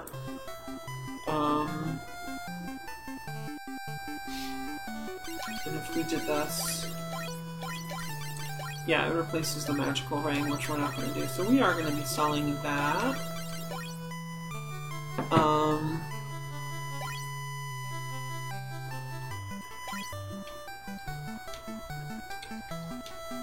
We got that Rosetta Stone. And we're gonna have to actually come back again. Can you believe it, folks? We're getting faster at it, though, so that's good.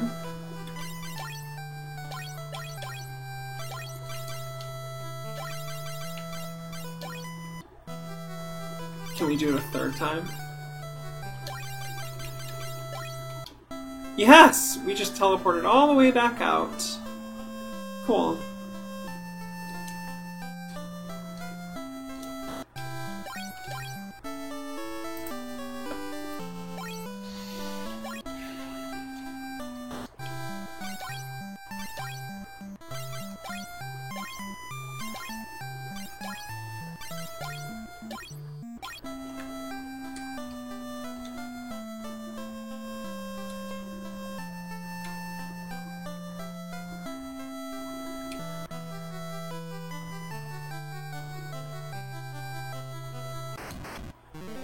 Two sea trolls.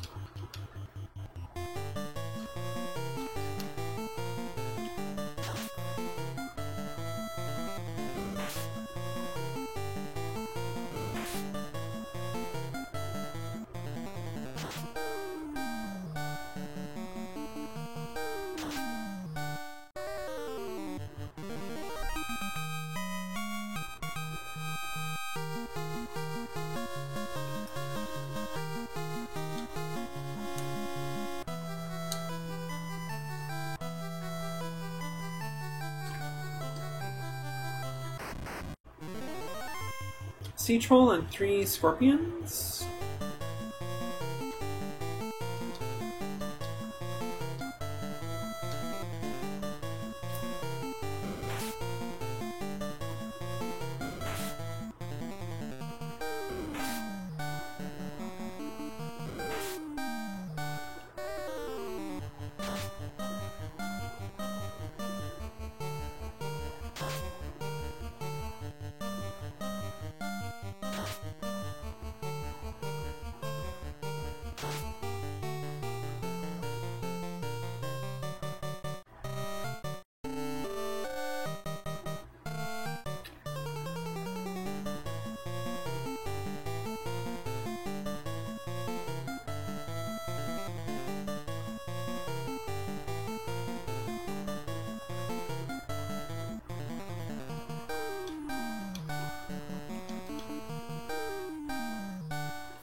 Okay. Okay.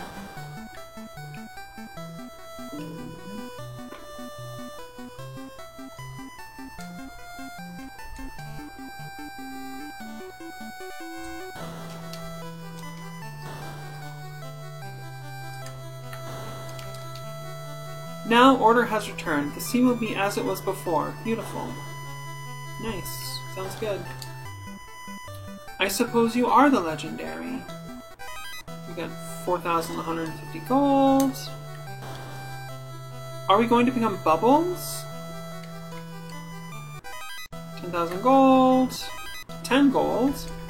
Okay. 5,000 gold.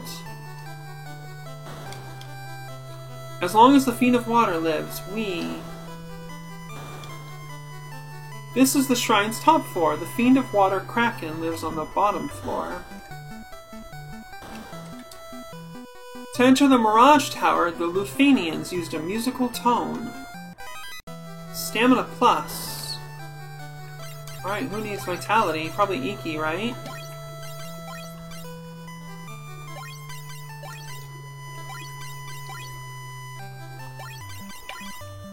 Yeah.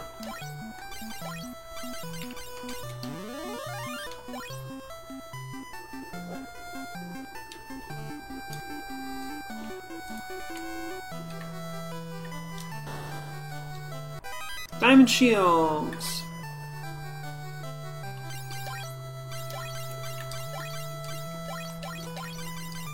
Cool. And that's an increase of 4 defense and +2 to evasion as well. Cool.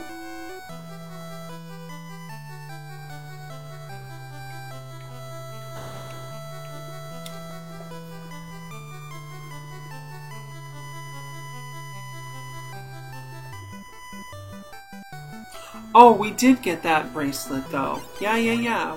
We gave it to Iki, the Pearl Band. Yes, that's what it was.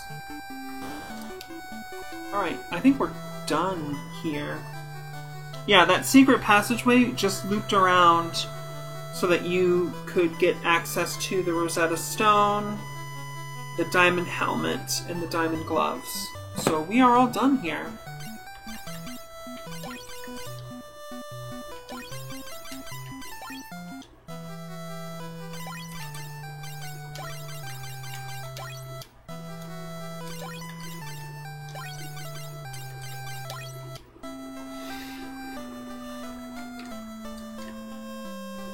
Go team!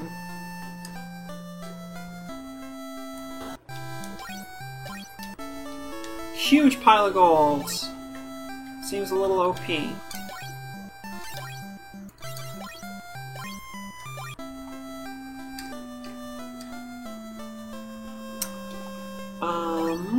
You're good on potions?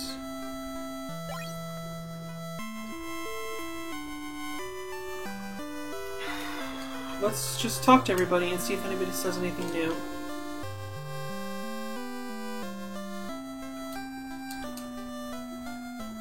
Sword to my brother Un with the Rosetta Stone. Can do.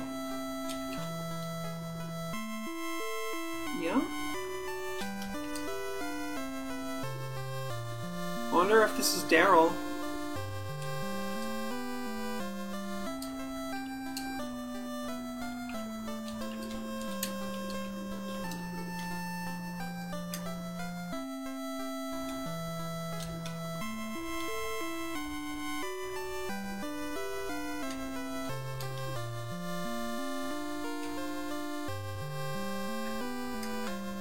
That's it. So we're done here. Oops. Wyvern.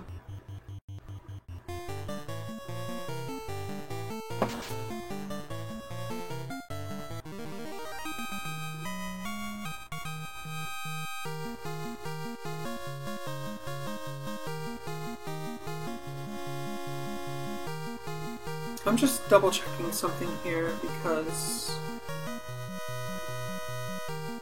yeah.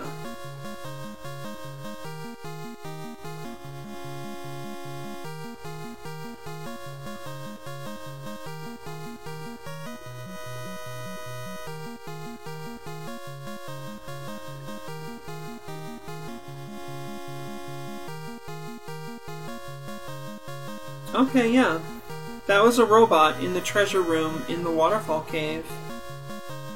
And he gives you the warp cube, which is a key item we'll need later on. Okay. Good to know.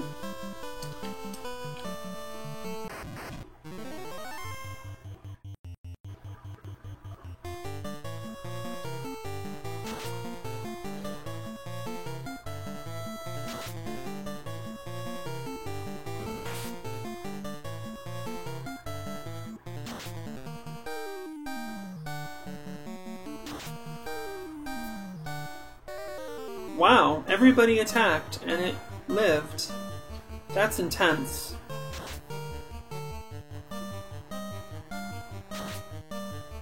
Alright, we killed it.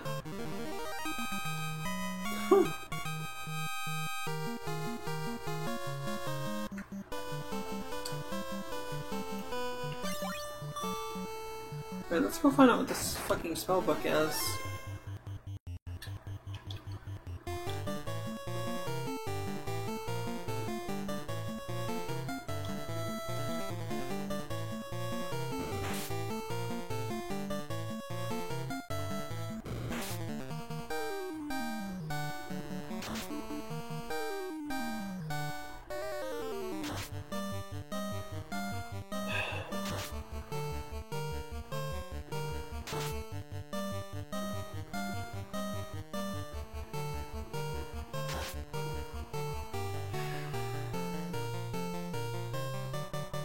I think I'll probably sell the Sacred Axe, since Fyra and Dia are virtually comparable. But it is good to have an item that can attack a huge pack of enemies. You know, maybe clear out a lot of annoying little things that we might encounter sometimes. I don't know. A little disappointing how little damage it's doing. Can't expect too much, I know, but geez, it's really trifling amount of damage.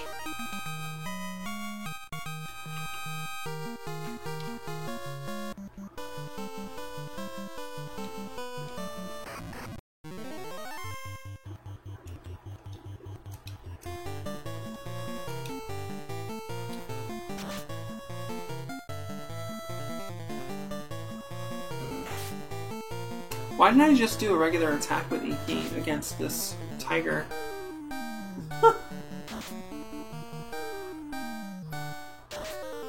Guess just kind of making sure that Keika can do enough damage to finish off that one Sabertooth.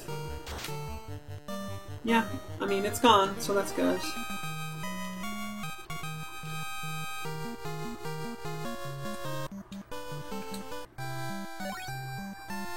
You can buy another mystery jar?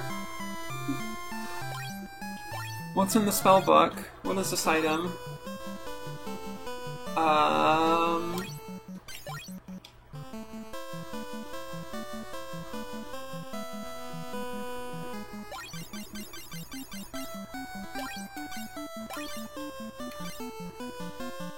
What the fuck does this thing do?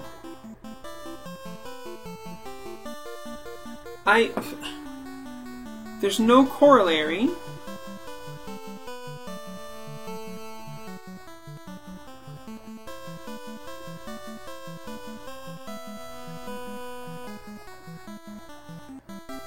In the earlier versions of the game.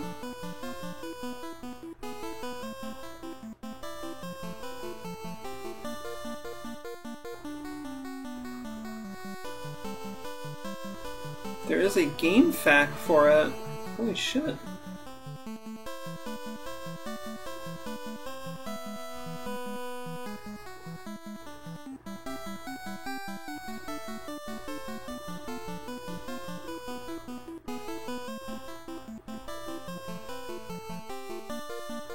it's just a post.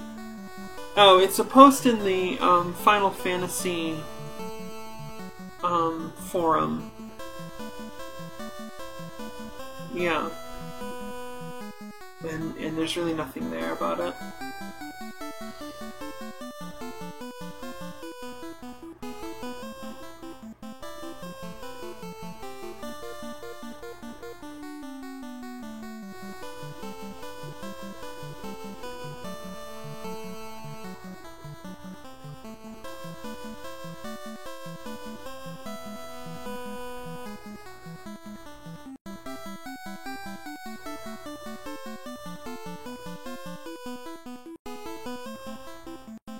I have no idea what that spellbook thing is. I just spent 30,000 and I don't know what I got out of it.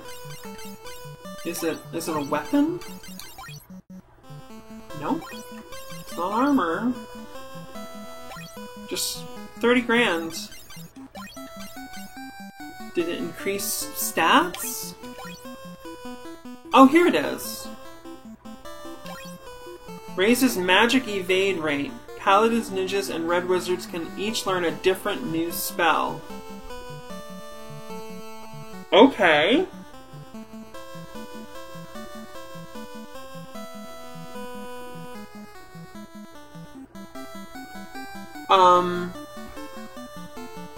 Okay.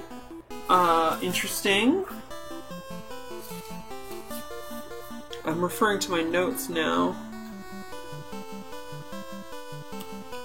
Holy crap. Alright, so Cure, Invis, Protect, Poisonous, Silence, Fear, Cure, Stona, Diara, Heal, Raise, A-Element. But I've got stocks in level 5. Yo, this is a mind blower here.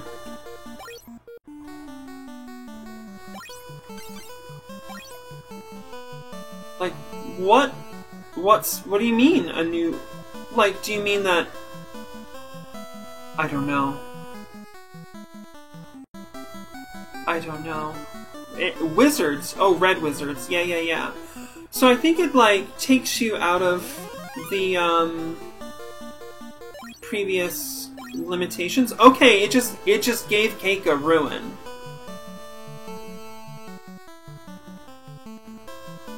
Is that the only one you can get for Keika? Let's try this out again. Let's buy it again. And see what happens. Okay, it just gives you the one. Raises magic evade rate 104 compared to what was it before?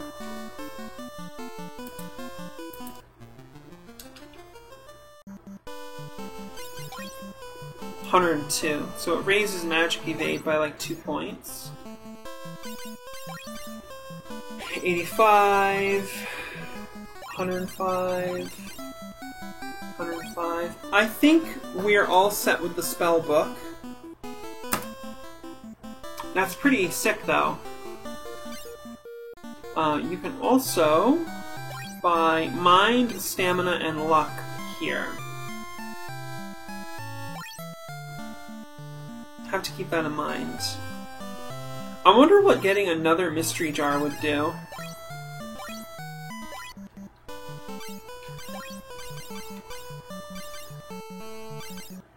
Nothing. Yeah, I just gave him money for nothing. That could be fixed. That could be fixed. Alright. Yeah, we did that. That's pretty cool. Keika knows Ruin. That's neat. I like that.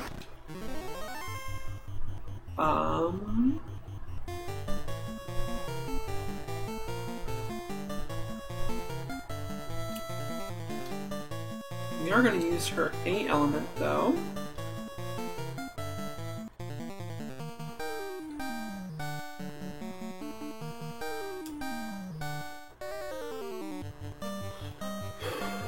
Or do we just want Mari to do that? I think we'll just have Mari do that, actually.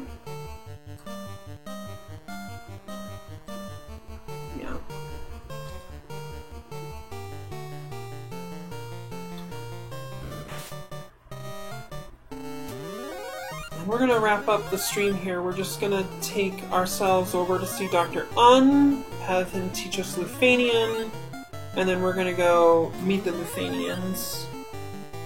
Well, we're gonna park outside of their place and save, and then we'll wrap up the stream. Hellhounds are running away from us. That's pretty wild. We are like level 35 though, so who can blame them?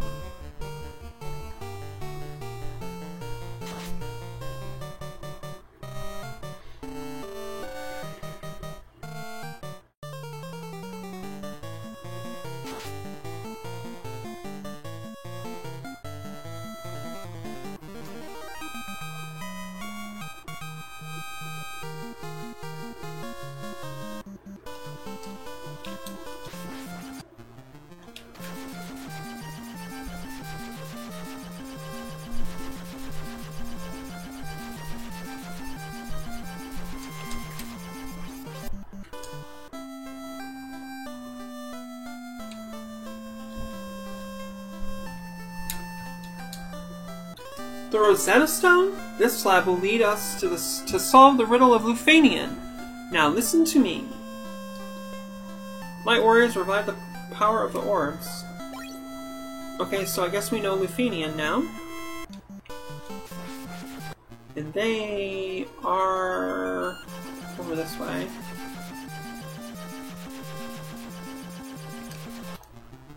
Yeah, look here.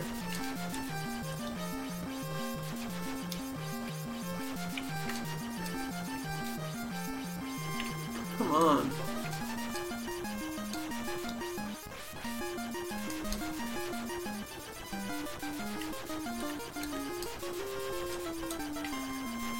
Again with the shit.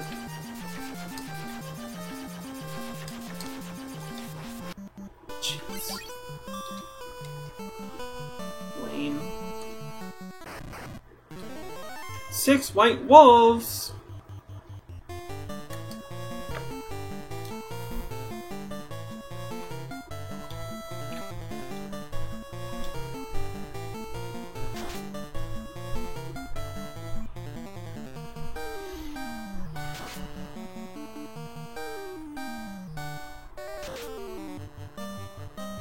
Nice, Mari. Damn.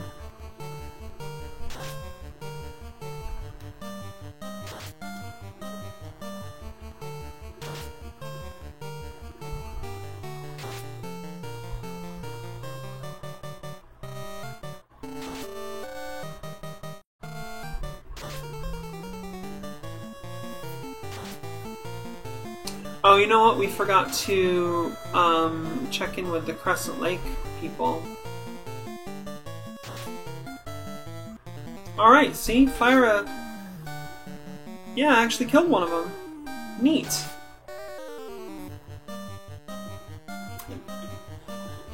Okay.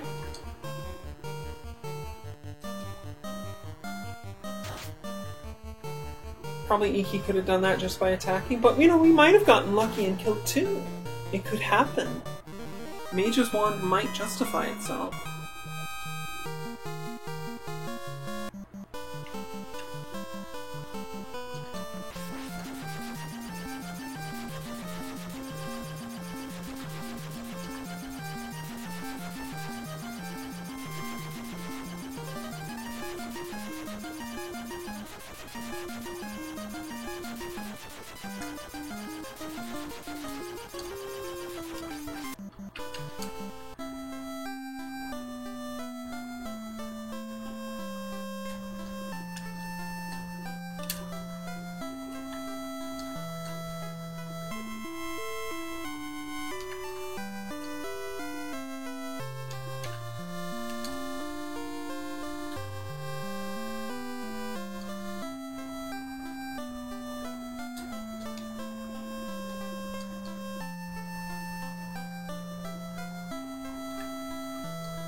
Alright, they didn't tell us anything new. Can we exit over here? That'd be nice.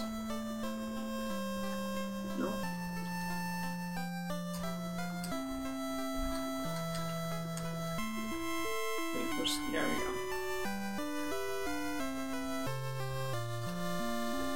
Alright, never mind. Actually, why go north when you can go south? A lot of things buried in deserts in this world, as it turns out.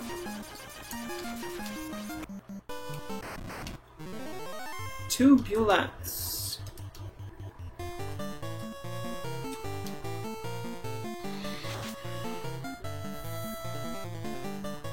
And they're running away.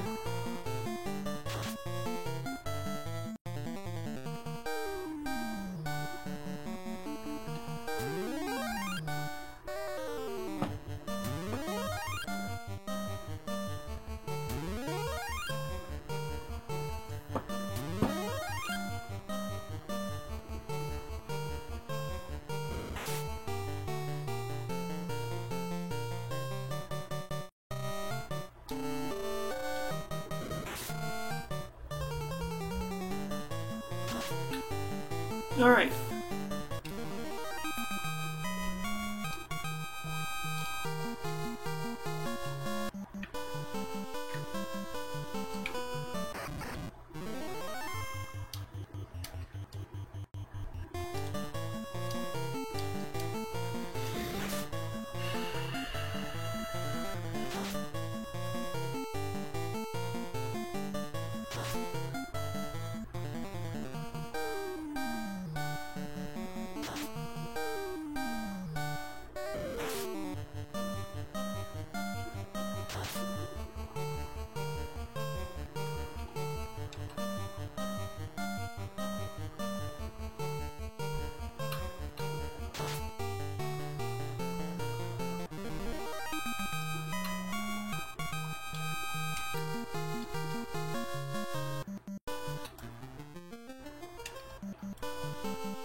We've been surprised by 3 zombie minotaurs. Or minotaurs, whichever way you want to pronounce it.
Okay, good. We headed in the right direction.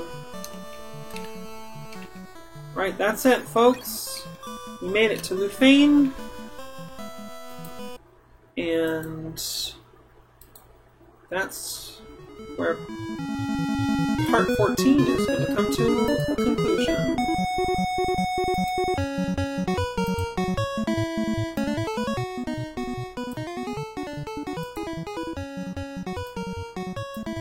Huh.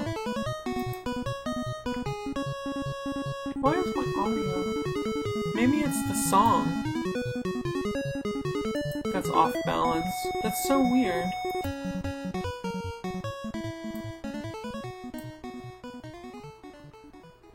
Let's see what happens. Yeah, it was that one song was off balance. Okay. Well, hey, we did it. We returned the light to the orb of water. That leaves just one more orb. And then hopefully we'll get to the bottom of the force that is, you know, bringing death and destruction and everything to the land.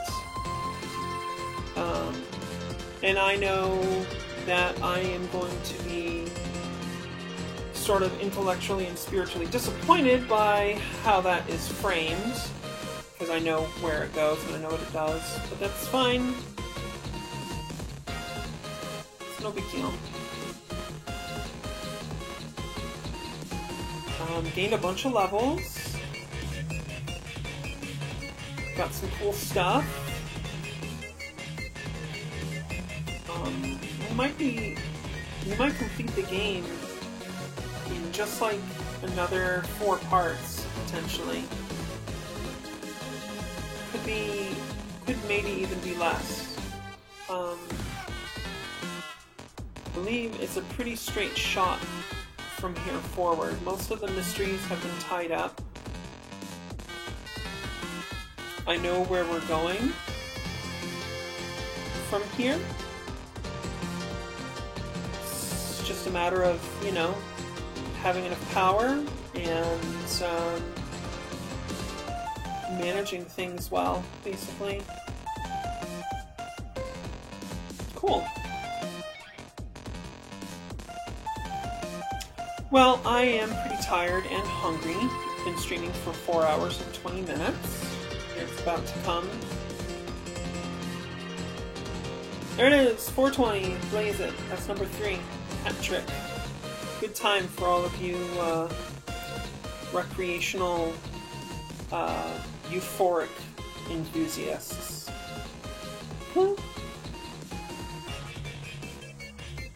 If you enjoyed the stream, please follow on Twitch, subscribe on YouTube. If you're watching on VOD, hit like and leave a comment. Share this with your friends. Check me out on Twitter at MissInkNoir and at InkNoirSFW. If you're able to, please support on Patreon /MissInkNoir, and just a very deep and great thanks to all of my supporters on Patreon. You're all really inspiring. Yeah.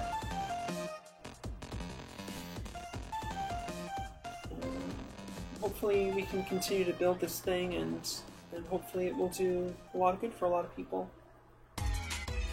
And if you like the vibe or want to check out my Discord community, let me know.